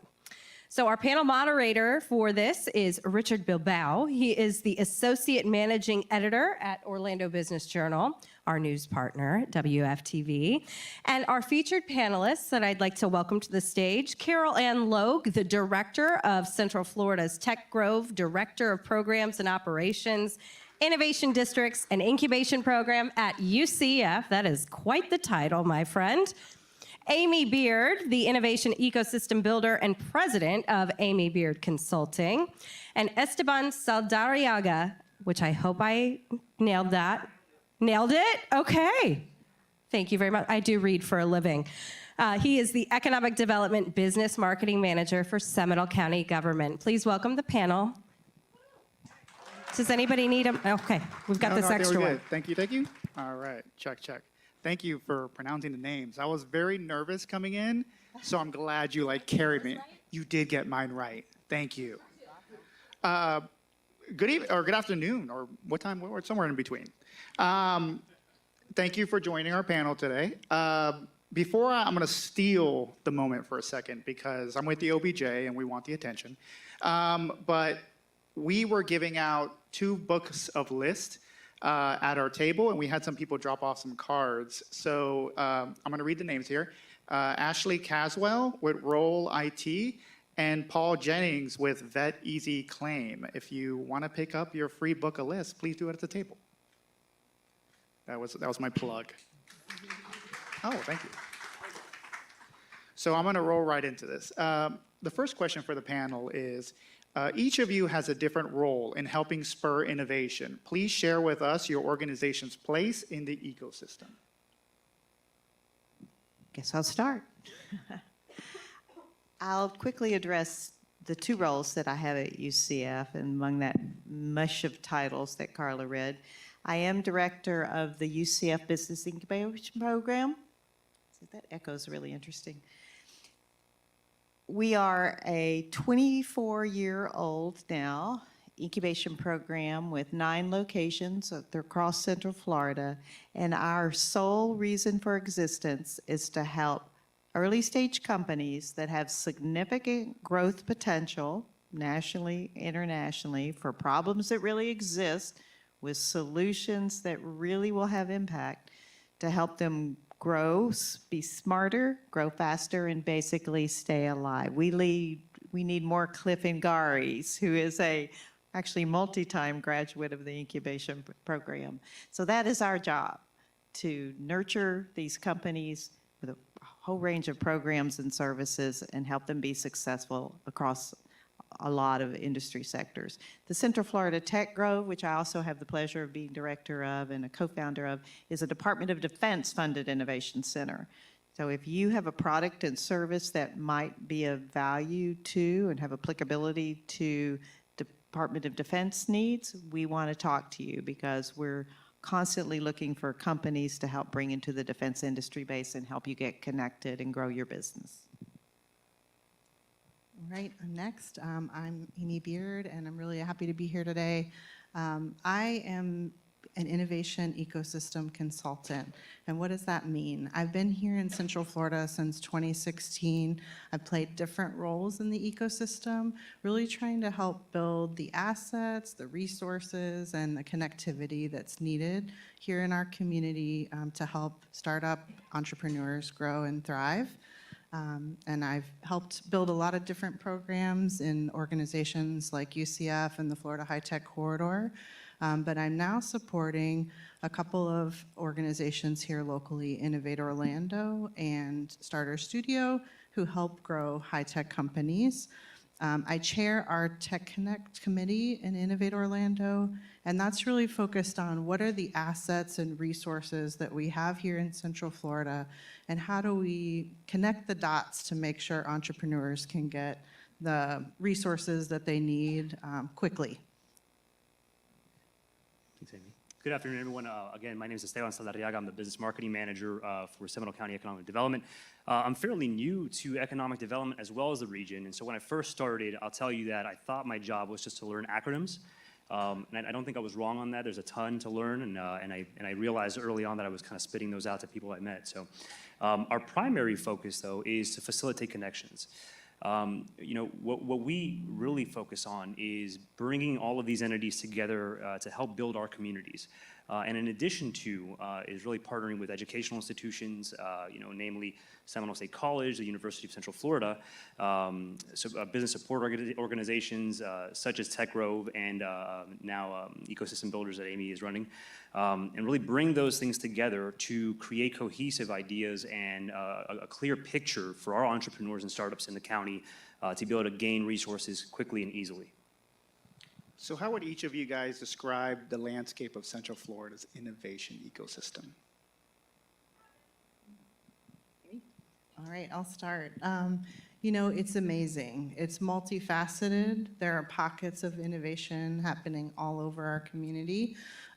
We talk a lot about community-driven innovation, so those ideas where there's an issue or a problem that needs to be solved in a community, and how do we meet that need and really develop solutions to that. Carol Ann does that for the DoD at Tech Grove. It's an amazing connected community, and we also still have some gaps and some things we can continue working on. And so our jobs as ecosystem builders is to really connect the dots, help fill those gaps so that entrepreneurs can really thrive and there are no barriers in their way. I would describe it as being much deeper, much broader, and much more robust than hardly anybody really realizes. Innovation's not new to this community. Orlando, UCF's a great example. We were created to serve NASA when they had to send men to the moon and bring them back, as well as supporting companies in the defense industry in the middle of the Cold War. So there were great companies there at the time, still are. I think what I've really been seeing, all of us have been seeing, is as Florida grows, Orlando grows, the level of talent at the top level, at the workforce level that's migrating to Central Florida. I can't tell you how many entrepreneurs call us at the incubator or they show up at Tech Grove and they've moved here. They're bringing their company with them to grow it here, or the CEO's moving here and their teams somewhere else, but they're seeing the robustness of the innovation and tech community here, the integration of academia in the community, the energy that's here, and it's just incredibly vibrant. And if you want to get involved and you think there's not a way to get involved, you need to come talk to us, because there are more things to do and attend and get connected than you could ever possibly do. I'll just add that I know there's a lot of visitors from outside of Central Florida attending this event, which I think is incredible. And I think the thing that stands out to me the most is I was in your shoes not too long ago, looking at Central Florida from a different lens, thinking that tourism was the biggest and only driver for economic development in this region. And what's incredible since then is I've been able to pick up and learn from engaging with the incredible work that these two women do to understand how innovative it is. I mean, in just our partnering incubator in Winter Springs, led by Rafael Kamano, we have technologies that are challenging the way we treat cancer, looking at the way that we create plastics and what residual impact that has in our environment. So, when asked what is the landscape, it is this incredible ecosystem of innovation that I think we need to do a better job of getting that message out to the rest of the nation and the world. And I always like to remind folks when they talk about, oh, I've been to Disney. I didn't know Orlando was a tech town. I said, if you've been to Disney, one of the most creative, innovative companies on the planet, you ought to know we're a tech town. None of those great rides happen without incredible innovation. That's true. What makes our region unique, but what do we need to focus on to improve it? I'll start sharing. I think what makes us unique is I think you're looking at what makes us unique right here up in this panel. There is incredible synergy amongst public, private, and educational institutions across Central Florida.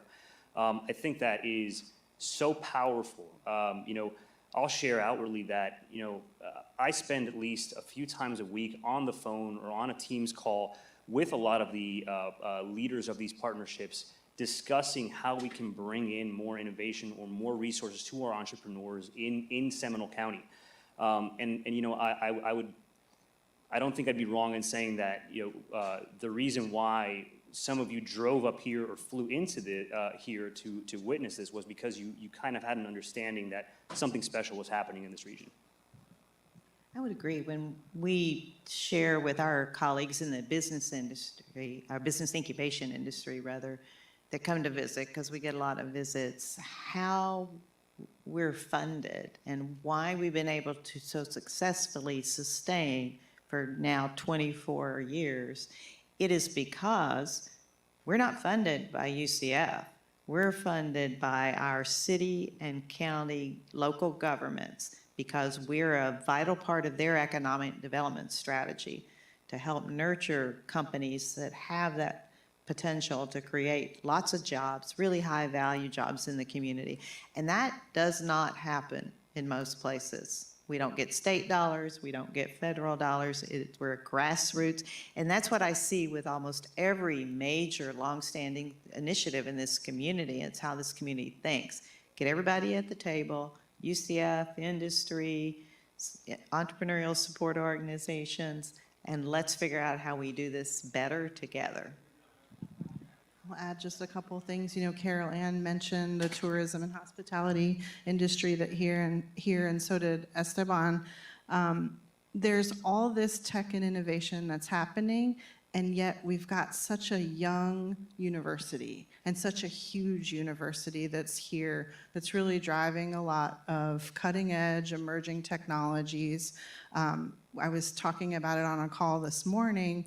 when you look at the national priorities for critical and emerging technologies, we have a ton of those strengths here in Orlando, and we're meeting the needs, not just for our community, but nationally, and even internationally, on what some of these technology challenges, and the companies that can solve them are here, and the support is here to really help those companies achieve the impossible, really. What are some of the challenges that our startups and entrepreneurs face today, and what do they need to do to effectively address them? I'll kick this one off. I love talking about challenges because they're opportunities. Funding is always a challenge, especially when you talk about underserved entrepreneurs. So veterans, women, people of color, they're going to have a harder time getting access to funding because they don't have the same networks and the same connectivity. And that's where these entrepreneurial support organizations come in and be that network and help alongside them to reach those resources. So funding, always a challenge. Rely on the people that are here in the community that can help get you connected. Another challenge, I think, and I was sharing this with Dennis earlier from Orange County, our banks, our corporate foundations, they can get involved in the entrepreneurial ecosystem at a higher level than they are right now. There are economic development dollars that can go into ecosystem programs and could really help add to a lot of under-resourced organizations that help support entrepreneurs. So start thinking, if you're from a large company or a bank or a legal firm, how could you start to align your resources to help entrepreneurs in this community? And we have some great examples, but we could definitely do more. Agreed. I'll just add one other thing. The other challenge that I see as I connect with entrepreneurs in our county is really finding that first customer pipeline. For us, it became apparent that if we wanted to see this growth in specific sectors, the county had to become purchasers, procurers of these products. And so we've added that into our strategic plan for economic development, is how does the county become a better advocate through purchasing these products, these services? And a big kudos to UCF. I think one of the things that has helped to further that effort is the development of the UCF First Customer Program, which again, is a benefit to our county as well as the rest of the region. And that First Customer Program is a program we've developed at the incubator a number of years ago to open doors for our early stage companies, because one of the biggest gaps that I see with entrepreneurs, no matter what industry they're in, is they don't really do their homework, talking to potential customers before they spend a lot of time and money developing a solution. Just because it's their problem or their friend's problem doesn't mean it's everybody's problem and it needs to be solved in the same way. So we spend a lot of time on that with our clients, as do programs like Starter Studio and others. But the First Customer Program, for example, Orlando Health is a great first customer partner with us. They have rolled out the products of one of our clients. In fact, that client's upstairs in our life sciences incubator doing their R&D. They rolled that out in a pilot, and they are now getting ready to roll that it's a game-changing disinfectant product, roll it out across their healthcare system. And they're talking to 2 other clients that have really innovative solutions that they need. So that it's customer validation, they're getting great insight. So making those connections, getting help. If you're an entrepreneur and you've not reached out to an entrepreneurial support organization to get help, really doing a deep dive into understanding what the customer really needs and being willing to let go of what you think they need, then you're probably going to have a hard time being as successful as quickly as you'd like. And money's out there. If you've got a great product for a pain point in the market and you've got some early customer validation, the money's out there. So what are some key areas or industries our veteran entrepreneurs should be looking for future growth? Are there any they shouldn't be? That's a good question. You know, I don't know that it's for me to sit here and say what you should be looking for, because it depends on what kind of business you want to have. You know, any of you, an entrepreneur, is going to start a business around something that's a real passion, that they just can't even sleep because they're so determined to figure out how to solve it. Because if you don't have that depth of determination and passion, you will not survive this journey, I can tell you that. So just, if you're talking in the local area, I mean, goodness, technology and hospitality and tourism, in real estate, certainly in space, aerospace, defense, all those obvious areas. But environmental's a huge one, for sure. Healthcare's, just about any industry you think of is around here, and there's always opportunity. So I'm going to double down on what Carol Ann said, and I'm going to tell you what I tell my kids. And it's not what do you want to be when you grow up, but what problems do you want to solve? And if you find a problem and you can solve it, or you can bring together the people to solve it, then you have a business. And so we heard about product market fit earlier and how important that is. It's critical, and if you can do that, it doesn't really matter what industry you're in. You know, transitioning from a life of service into, you know, having to be a veteran and create a business, I think the thing I will land on is what are those attributes that are going to give you a competitive advantage behaviorally? And I think that, you know, the Veteran Success Panel mentioned it really well. There are the ideas and the mindset of resilience that you all have that will give you that competitive advantage when things get tough, and they will get tough. Just in itself, starting a business is difficult, and not to say within the market conditions that you're doing it today. So I think that what you should really do is take solace in the fact that you are perfectly equipped to engage in any one of these industries that are growing in Central Florida. And as you create your teams, really think about that team dynamic when it comes to adaptability and resilience. This is our last question. If you had one piece of advice for our entrepreneurs, what is that? I can kick this one off, and it piggybacks off what you just said. We're in a really dynamic environment, especially when it comes to technology and innovation. People are moving industries, AI is changing all sorts of things. It's very dynamic. And so you want to be part of that listening, adapting, changing, pivoting journey. It's really important to be dynamic and kind of look at all the different signs and signals and find your niche within that. You know, I'll add that because it's not a question of this, when you do business in Central Florida, you need to embrace the network. You need to embrace the community, show up to as many of these events as you can. What you'll see is a lot of the same faces that make up the network of community builders, of ecosystem builders. You know, I think one of the wonderful things about this industry is I get to run into Amy and run into Carol Ann all the time, because we are exactly where our entrepreneurs want to be and need to be. My advice would be never stop making time to learn, whether it's business, but particularly in this time about technology. You know, everybody throws out AI. All of a sudden, every company is an AI company when they don't really necessarily even understand what AI means. So stay abreast, and it's so easy to do.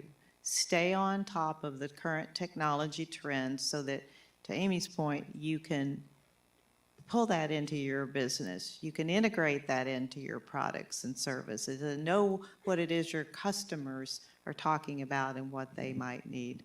There's just really no excuse not to keep learning anymore.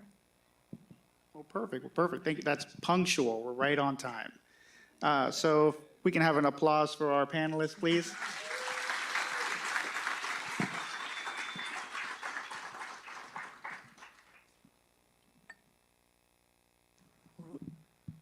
Thank you all so much. And I know You may have questions for the panelists, so be sure to catch up to them during the networking reception that we're going to have at the end of the program.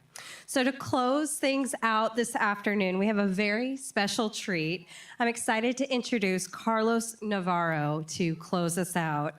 He's known for his roles. Whoa, there he is. Hey, hold on. I'm not done. I gotta give him his flowers before he starts to talk. He's known for his roles in The Walking Dead. Have you heard of it? And Hawkeye. He's also a mindset coach who inspires others to discover their passion and never stop reaching for the top. He has been working in the entertainment and media industry for 25 years. Yeah, I know. And how'd you do that when you started at 5 years old? And if you live here in Central Florida like I do, you recognize this man's voice because for 17 years until very recently, he woke up Central Florida on the Monsters in the Morning on iHeartRadio's 104.1. His mantra is to the top, never stop, and his journey to becoming a successful entertainer, sought-after mindset coach, and speaker, as well as being a devoted husband and father, is a deeply inspiring story. So please help me welcome Mr. Carlos Navarro. Oh my God, thank you so much. That was so sweet. And I ran up here like a maniac. Thank you so much. Very, very kind. Is the little clicker somewhere near? Dookie dookie. That right here. How y'all doing, everybody? All right, as you can tell, I have a little bit of energy, okay? I think you can kind of tell that by now. And that energy is truly filled by passion. And that's what I'm here to tell y'all about. But why should you listen to me? Yes, is it because I have 4 entirely different outfits that I can wear? As you can see, yes. And one of those suits is what I was gonna wear, but I was like, well, you'll see that there, and that looks weird. Well, how about this? Yeah, I thought Hawkeye is the bro, yo. So if you see me on Hawkeye, it's me, bro. I'm the guy who hits, Hawkeye here, and a little bit here, right? So, okay. I like your suit, by the way. That looks sharp. And you would have been good in this show, right? With me, bro, And maybe it's because, you see these things, and I was able to reach these heights of acting, being on that Marvel poster, dreaming of this moment my whole life as a little Carlitos in Castleberry, Florida, with a Cuban mama and a Peruvian papa, going, Mami, un día yo voy a estar en un show. Yes, it's fine to laugh. We're here having a good time. Thank you. Yes, it was my dream. But I didn't have a famous uncle. Oye, Carlos, you want to be in Hawkeye? I put you in Hawkeye. No. My uncle owned a convenience store, okay? And that's all good. No, I had to figure out my own way of how to get to the top. But, unfortunately, I got in some trouble. Anybody been in some trouble in their life before, huh? Anybody? Oh, no, nobody here? Nobody has been in trouble. Yeah, y'all are veterans who are like, who's looking, right? I get it. I talk to a lot of kids. I go to a lot of universities. I go to middle schools. I go to high schools. And I talk to kids. I always tell the teachers, send me your worst ones. Send me the ones that are going to have the phone out. They're going to try and take over the conversation. Send me those, because that was me, papi. That was me. And so I show them this. And this was my second arrest. Eek. It's embarrassing. Got arrested 3 times in my life. I was drunk every single time. I can honestly say I've been sober for well over 8 years now. So when I speak of passion, of course a lot comes to mind. But when you have energy like me, and I know a lot of you veterans here have energy, and you have passion, and you believe in the things that you do, and you believe in your country, and you believe in your business, that's passion. But just like the doctor said, which was a fantastic speech, so many of the things that we do in our lives can take us off course of our passion. So we have to be very specific. Ding, dong, dong, dong, dong, dong, dong. What does that mean? What is passion, right? What is passion? And it is amazing that this happened today. This is, I truly, I believe in God. I believe in things happen for a reason. Passion is patience. That's my quote. I literally thought of it when I was shooting a short film after I'd shot Walking Dead. And I thought, obviously I'm on The Walking Dead. I'm pretty much going to be an A-list superstar afterwards. No, that's not how it works. You start right back over. Because acting, like life, each opportunity you get is its own unique thing. Will it add to the end goal? Yes. But it's its own unique thing, so I drop back down. Boom. But my passion was for acting. My passion is for entertaining. My passion is for motivating people. All these things take a lot of passion, right? And as I'm sitting here shooting the short film, I could have been like, wow, 1 second I'm on the AMC set, and next second I'm on a short film here.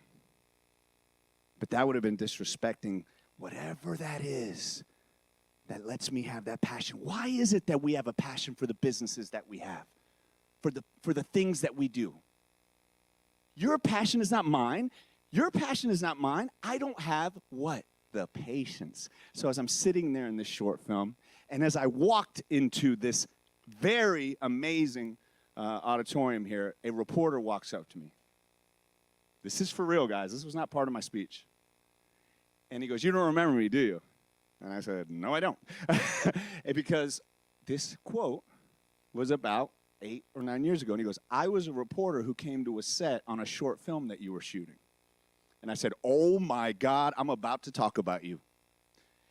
He got to the set. He was interviewing me because I was on The Walking Dead. He comes over to me. We're changing lights. It's 5-10 minutes. We're about to shoot. I get over to the side. I walk back over. He comes back over, and he goes, "Man, I do not have the patience for this stuff." And it hit me right there. You don't have the passion for it. Same way I don't have passion to ask people questions like a reporter. Zero patience. What is yours? What is your passion right now? I genuinely ask you that. Think about what it is that when you're doing it, you're living in the moment. You got that spark. Time goes by fast. You're living it to the max. You're not thinking about all those other things. What is it? And you know what? Let's get if you got kids, I get it. I got kids. I got a 3-year-old. I got a 13-year-old. I get it. I'm sick most of the time too. When you were talking about that, doctor, I was feeling you, girl. I was like, I feel that. And so your kids, of course, like Chris Rock said, they're your kids. They should be your passion, right? You know? You know what I'm saying? So let's eliminate that right now. Because let's be adults. We didn't always have kids. We were those kids thinking about our passion. But you know what? Especially veterans. And I was speaking with a great veteran. And forgive me for not knowing her, Nikki, I believe. And she said, a lot of veterans have a hard time opening up. And I wanted to make sure to say that because as you can tell, I'm kind of I don't have that problem, right? But I want to know, if you think you do, you got to be able to open up and share that. Because your passion is going to fuel the dreams into reality, Papi. Reality. There's not one great thing that was achieved that they go, I don't think it's going to happen, this iPhone thing. It's just, I don't know. You think Steve Jobs was like that? You think Steve Jobs was like that? We're going to do this thing. And when they first showed the iPad, you know what it was? It was this big at one of the first TED conferences. Like a Pac-Man machine at Pizza Hut. Remember we sit down and play with the red cups that spill over? You're like, I don't care. Remember that? And Steve Jobs said, this is the future. And he took this gigantic thing and he turned it into the iPhone because he had a passion for technology. He had a passion for solving problems. All of you are problem solvers at the highest level. I do this a lot for kids that are getting into the arts because it's very hard as I have a kid when they go, I want to be an actor. And you're like, oh, God, how about let's get in the military? How about let's get into finance? You know what about the medical field, right? We lean into that, right? But we were all those kids once wanting to do what we were passionate about. But it gets stomped on. Boom. How does it get stomped on? When I'm talking to the kids, well, their passion's at an all-time high, and their free time is at an all-time high. But guess what happens when you get out of school? Guess what happens when you get a real boyfriend? Guess what happens when you get married? Guess what happens when you got to pay that car note, right? All of a sudden, that passion for guitar, that passion for having your own business, that passion for being an actor, that passion for being a singer, that passion for having a clothesline goes out the door, because how the hell are we going to pay for these bills? So how do you do it? Because I did. I'm telling you right now, through hell and high water, I was able to achieve my dreams. Through hell and high water. So I'm not saying this because I read it from a book. I'm saying this because I lived it. My passion gives me the joy, the fulfillment. It makes me a happier person. You know, when you see somebody walking like this in the grocery store, right? Y'all know this person. You might live with this person. You walk by him, hey, how you doing? Better days. Woo! Woo! I could only imagine what some of you all have seen. Only imagine the things that you have seen. I am not a veteran. I try and stay abreast. I know how bad Fallujah was. I knew what was going on. On September 11th, I changed my life. Did I enter the military? No. But I knew for sure that day I was going to know what's going on around the world. And I still, to this day, know what's going on. So I could only imagine the things that you have seen. That for somebody who wakes up in this country with the opportunities that we have, whether you got one leg like my mother-in-law, whether you got one arm, whether you got some health, whether you're not, you get a shot at it every day, right? We get a shot at it. What a beautiful thing we have here at this Veteran Business Summit, because somebody like Rafael and Ricardo was passionate about helping veterans. Can we get a round of applause for those two gentlemen?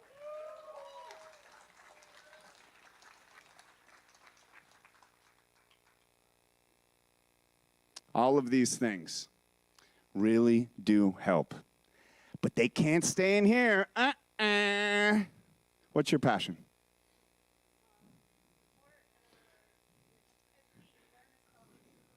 Wow, beautiful. Give her a round of applause. What's your passion, sir?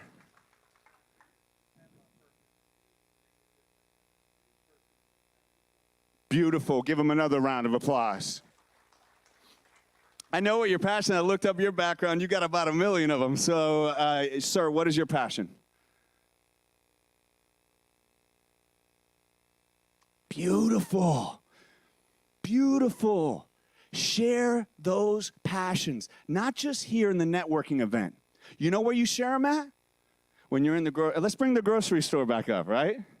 And that same person over there, she's looking at this, she's looking at the ragu, the prego, it's all the same stuff, right? And then you walk over, you say that thing, and they say, hey, you know what? Hey, you might be interested. I actually work with this initiative, Veterans Initiative. You know any veterans? My uncle's a veteran. Bing! How many times you done that, right?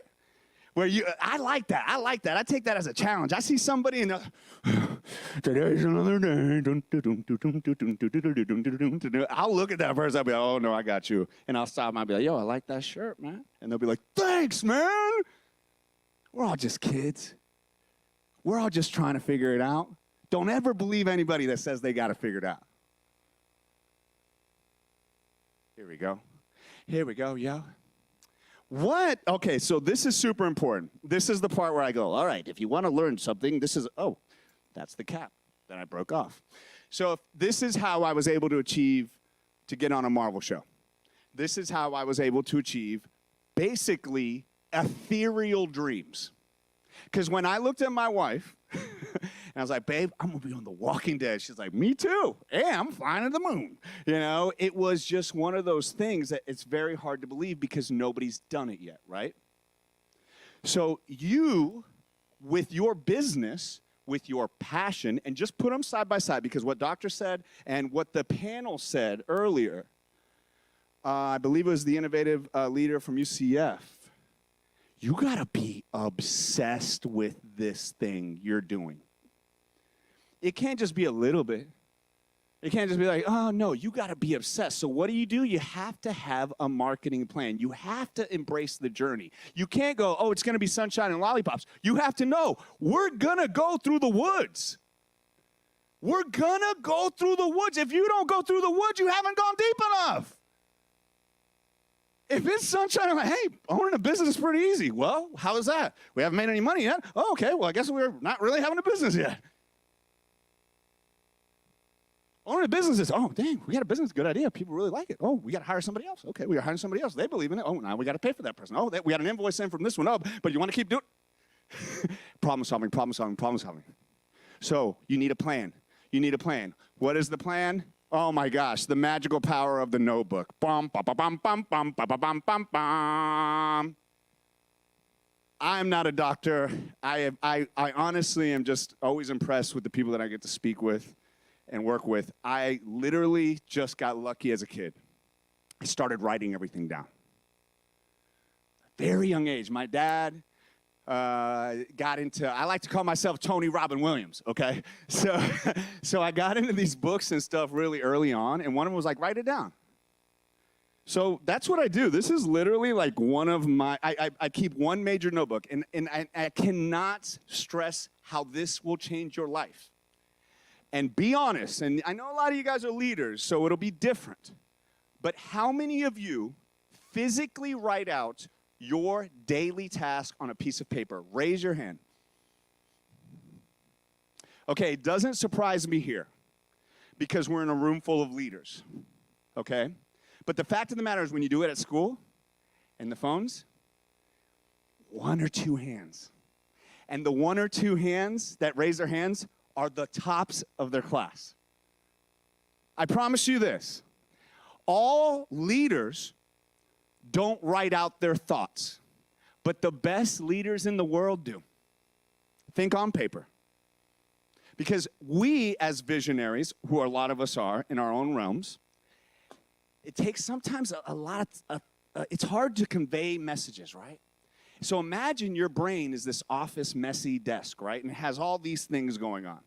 And you're every day trying to get through it. You got kids, you got life, you got business. Well, guess what? All that is energy.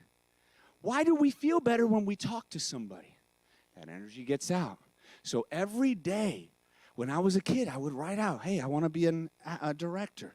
I'm going to write this. And it wasn't like this super structured thing, but those notebooks, guys, are from the past 15 years. Every one of the things I wrote came true. I want a family. I want to get off probation. I don't want to drink anymore. I want to get healthy. I'm 43. I'm in the best shape of my life. I wrote that for my whole life, and I couldn't do it. And now I look at that. I look at that. It says, I will be on The Walking Dead. I show it to my kids, y'all. Jim Rohn, who I know you like because you had a couple of his quotes, the best books in your library will be your notebooks. What are we not documenting that your kids or your business partners or your wife or your husband would read and go, that entirely changed everything how I thought? Now, not just for that, it gets your thoughts out, right? When you get thoughts out, you can understand them a little bit better. There's a science to it, right? Because when you write things out, there is a 70% more higher chance for it to happen. Because when you actually write it out, as opposed to the phones, right? Because we've only been chilling with the iPhone since 2007, baby. So writing it out for thousands of years, there's a chemical release, get a little serotonin, get a little happiness going, and you get it out. I don't know how many times today, y'all, today, I have a TV show that's coming out on a new network very soon that I can't release yet, yes, and I had a big meeting on it. Then I had another meeting on something else. And I'm sure you guys are the same way, right? You're like, oh, you're saying sure, it's not a TV thing, it's another thing. And you'll be thinking about it the night before, right? Right? And then even the day of, you'll be thinking of it. And if you haven't gotten it out, and I'm not talking about reading the agenda. I'm talking about write it out. Your brain's not going to work at its best. Because guess what this is? This is a rehearsal. Literally what the doctor was saying. It's a rehearsal. When I shot Hawkeye, ready? They would hand me the script, and there wouldn't be a line for me in it. They'd just be like, just be funny, Carlos. Great, thanks, appreciate it. So I'd go back, I would sit down, I would write out some scenarios, I would sit down, take a second and be mindful, give respect to the meeting you're about to have. Right? You think before this presentation, I didn't sit down and go, what do I really want to convey to this audience? Do that with your meeting with your coworkers. Do that with your kids. It's super easy, guys. Any notebook you want, go ahead. But it's really easy. What are you going to write down? This is very important. This is very, very, very important because people go, Carlos, I don't like a journal. Okay, you don't have to journal. But what about writing out a to-do list? I like to call it a get-to-do list. Look around the world right now, y'all. Look in countries in Africa. Look in Gaza right now. Look in Israel. Look in some of the places in our country. Ask them what their to-do list is today. Their to-do list is how am I going to eat? Their to-do list is how am I going to get through this day? We are fortunate to have this beautiful way to get the thoughts in our head out, our passion out. What do we do if our hard drive is too full? We export it, right? The brain is the hard drive. We export our thoughts to get out the calendar. Oh, you know what? In a week, I got to meet with I got to remember. I write it down. I'll be honest. In that notebook, the first day, my daughter, this is, you write personal things. My daughter got a boyfriend today. She's 13. Oh my gosh. I'll know that. I'll know it was February, whatever, I have that. Like if you told me, if I told you right now alone that you would be able to keep a memory of every day of your life, not Facebook, sure, that's fine, but that you wrote down, that when you look at it, you will then go, whoo, that's different, right? Of holding a picture is different than looking at it on Facebook, right? We're sensory, folks. This is important. And then the most important, which I do every single day, is you write out what you want, baby. Be proud. Be strong. Because, it's one thing to think it. And then you got to have the courage to say it. Ooh, because people are waiting, right? What's your goal? What's your passion? Wah! Get back up, right? And sometimes there are loved ones, and sometimes there are friends, and sometimes there are strangers. But that's not for them to choose. You affirm it. I affirm that I'm going to be an international speaker every day. Have I traveled to internationally speak? No. But about 5 years ago, I was like, I am going to be a speaker. And if you think there is some instant recipe to this, you're wrong. It takes a minute or two. There's only one wrong way of doing this, y'all, and that's not writing at all. And there's only one right way of doing this. This is what I tell people all the time. Just get it out. Just get it out. Just write it out. Just write it out. Because what is not measured cannot be managed. Go to your leader right now. Ask them for what they want, and they go, well, I don't know the goals. You going to feel good about that? Go to yourself right now. Ask your kid, your partner, your friend, and they go up to you and say, what are your personal goals? And you go, well, I don't know. Well, then how can you get to them? What Olympic athlete has ever not measured their time? When you go to lose weight, you go, I feel 180. No, what is not measured cannot be managed. But here's the tough part. Right now, a lot of you are going, I don't know. I don't know because I've buried it. In the midst of me giving this Passion Project presentation, I have also found, oh man, I was burying that film idea. So like literally, guys, this Passion Project where I teach people, I just kind of share how to go after your passions, unlock this last little one. And you all have it here. It's the one you're afraid to say. It may not be the thing you're here for.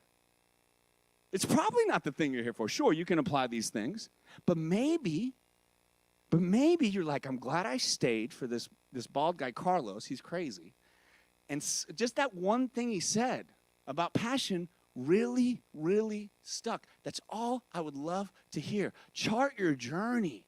My gosh, is it fun and validating to see.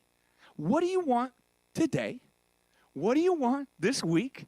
What do you want this month? You know, you hear the term PTSD all the time. You know what my term is? PTG, post-traumatic growth, baby. And how do you do that? Boom, you think about the good things. Ooh, the good things happen. You get those same emotions. And you grow from it. Now, once again, I wish, whoop. Once again, let's see if I can get back here. I don't want to do that one. Let's go back. This is so true. A person is what he or she thinks about all day long. What's that thing you keep saying or thinking? I'm not good at math. I'm not good with money. I'm late. It's who I am. It's a limiting belief. A limiting belief is nothing more than a long-held thought you have come to believe is a fact. Ooh. My limiting belief used to be, I'm not good with finance, guys. I'm not that smart. My limiting belief is, I'm just crazy, man. I'm just wild. It's just who I am. No, there were reasons to all that. What is your limiting belief that you walk up to and tell somebody before they even take the picture, oh, I just hate the way I look? Why? Don't share your limiting belief with the world. Now, I had to do a bunch of stuff. Commercials, Prison Break. I've actually been in the military for a lot of movies and shows, so that's kind of like a coincidence. But and the thing about getting there is you're gonna fail over and over and over. I've probably booked 30 major things in my life. I've auditioned over 1,000 times. I'm a huge sports fan. I live by the whole baseball thing. You can go up 10 times. Hey, you hit 3, you're going to the Hall of Fame, all right? But what's the biggest thing? I had a passion for it. The second thing, I had some people that believed in me. What's the third thing? I would track it, right? I would measure it. And then, every day, I took an acting class. Check, make me feel good. When I didn't have auditions, when I didn't have an agent, when I didn't have a chance of doing this stuff. But then I slowly would get it. Boom, boom, boom. And then I got on The Walking Dead. And this is, I'll leave you guys with this. This was the hardest one. This was brutal. Think of right now your dream. Okay, for me as an actor, who watched Walking Dead? Make some noise. Woo! Okay, it ended up being one of the biggest shows of all time. Now, I hadn't booked a major role, but I loved the show. I loved it. And I would tell my wife, I'm going to be on this show, The Walking Dead. And she's like, all right, baby, let's go. And I would look at my daughter was 5 months old in the little baby seat. And I got my first audition. I was like, oh my God, I'm going to book this. We're going to be in Hollywood. It's going to be awesome. And she's like, are you sure? I was like, no, let's just do this. And I didn't get it. And then they sent me another one for a different character. Didn't get that one either. Then they said, Carlos, what about this one?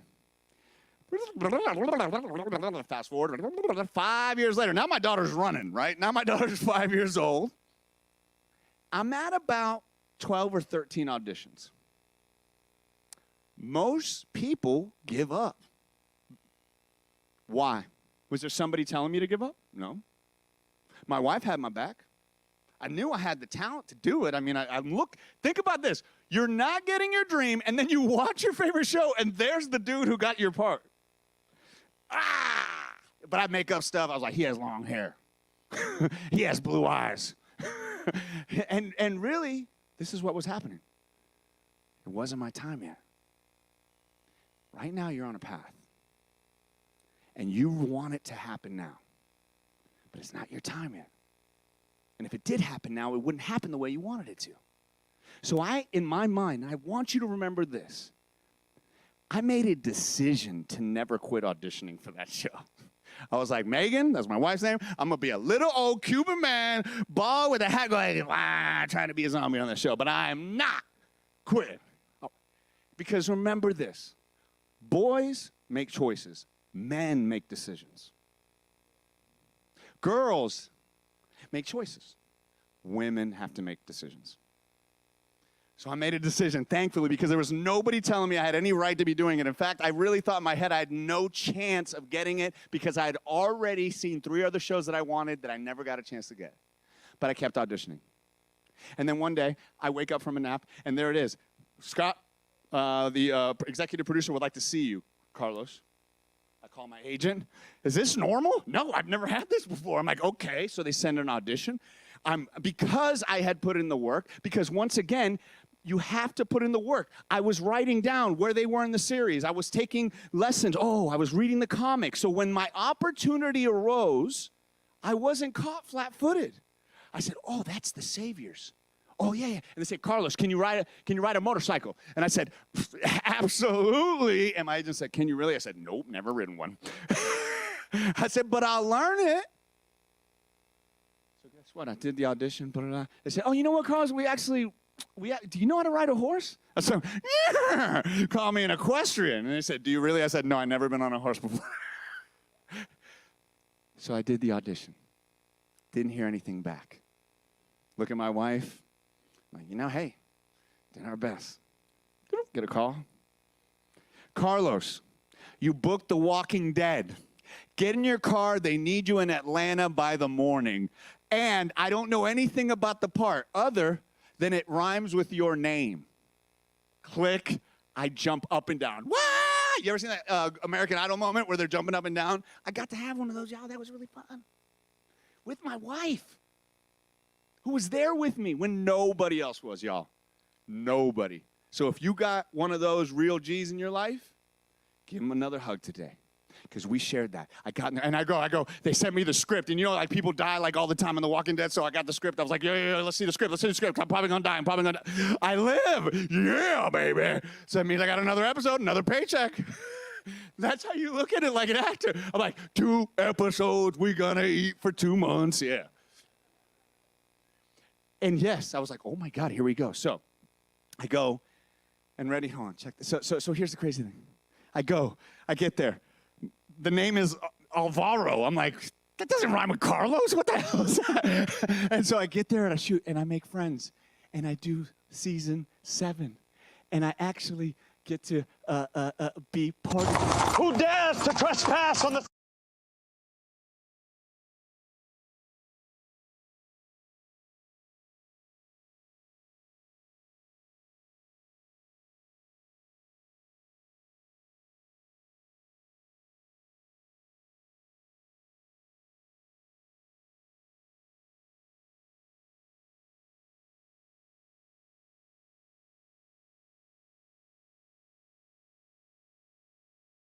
Scott, the producer of The Walking Dead, I never met the guy. Remember the email? I never met the guy. And I'm sitting there and I talked to Kari, the dude with the dreads, who's the star of the show. And I'm like, yo, man, I got to meet Scott, man. I got to meet him. I got to shake his hand and say, hey, thank you, man. Thank you, you know?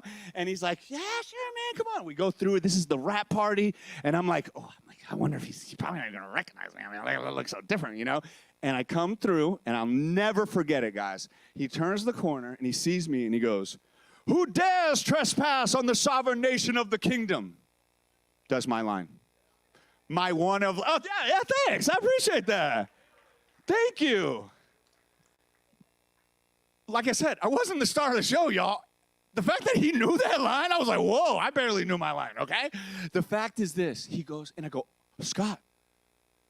I'm like, literally just like that. I go, Scott, you know my name? He goes, Carlos. Of course I know you.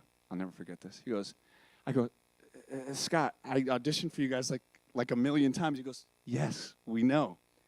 That's why we named him Alvaro after Navarro. He goes, we were waiting for the right part. Give me a hug. 2 seasons, 10 episodes. Bacata, baby. Go after your dreams. Go after your dreams, y'all.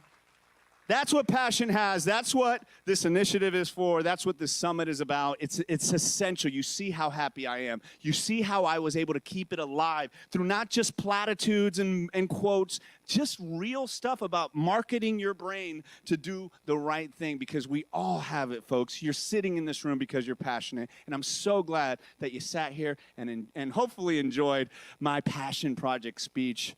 Much appreciated. To the top, never stop.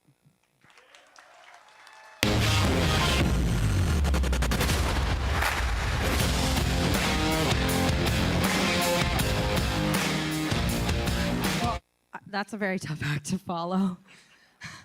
Lucky for me, I don't have to. I'm introducing our final speaker to close us out this afternoon. The VEI Director of Operations, Rebecca Dobo, is going to be coming on stage. Now, since 2016, Rebecca has been integral to the growth and success of VEI. Rounding out the 3 R's, she helps to make everything go to plan, and she has to, keep Ricardo and Rafael in line a lot, so she's got a tough job. Now, she comes from a military family where her experiences as an Air Force brat, her words, not mine, have allowed her to connect with the veteran community that VEI serves. She currently heads the U.S. branch of a UK-based company overseeing the operations and manufacturing of soap products used by airlines, including some larger U.S. accounts that she oversees, including Delta, United, and Spirit Airlines. We are so glad that people are washing their hands on airplanes because it's quite gross in there. And Rebecca graduated from Florida State University with a Bachelor of Arts in English and Political Science. She continued to earn a graduate certificate in project management and attended the Columbia University Publishing course at Oxford. Through her educational and professional experiences, she brings a unique perspective on helping veterans transition from service members to entrepreneurs. Please welcome to the stage, Rebecca Dobo.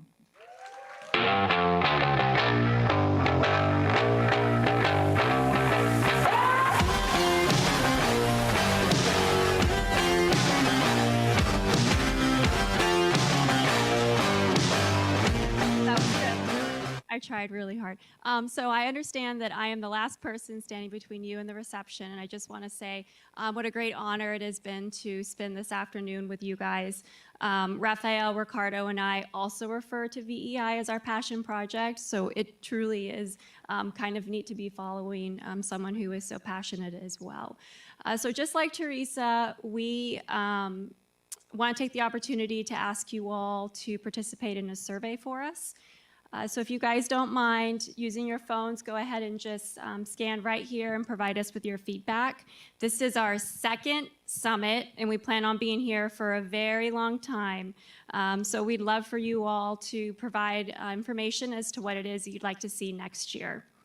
I also want to let you know that when you scan that, you're going to be taken to our link tree where we do have our reception sponsor, Octanium, who is one of our veteran alumni that is doing a raffle. So after you submit your survey, please make sure that you fill that out so you have an opportunity for his services. I do want to thank our sponsors and stakeholders who really took the time to recognize and be here for veterans and also show their support for the VEI mission. Without their support and your all's attendance, VEI would not be what it is today. Sustainability. So we have these very fancy name tags. We'd like to use them again next year, so you can either return them at the reception desk or you can hang on to them, and when you come back next year, you can use them again. So just make one of those two choices. Prefer not to see it in the bin. We had a lot of panelists up here that talked about some topics that we actually cover in some of our upcoming educational workshops and cohorts. So I know there were questions regarding franchising, how to tell your story, and business plans. And those are all things that we cover, not just in our educational cohorts we have for launch and scale up, but also workshops that we have from special subject matter experts. Quite a few of these panelists we actually bring in to do these courses, or they can serve as mentors and resources. So your adventure and entrepreneurship journey with VEI does not need to end here. We've got a lot of alumni in the crowd, and we're very happy to have you guys back and hope that we'll see everyone again next year. Reception is going to be in the garage that's located behind me. You're going to go ahead and go out through these doors, and there should be some signs pointing you around. If you didn't get your drink tickets, just come and see reception, and we'll make sure you have them. But thank you guys again for such a wonderful summit, and we really look forward to seeing everyone again next year.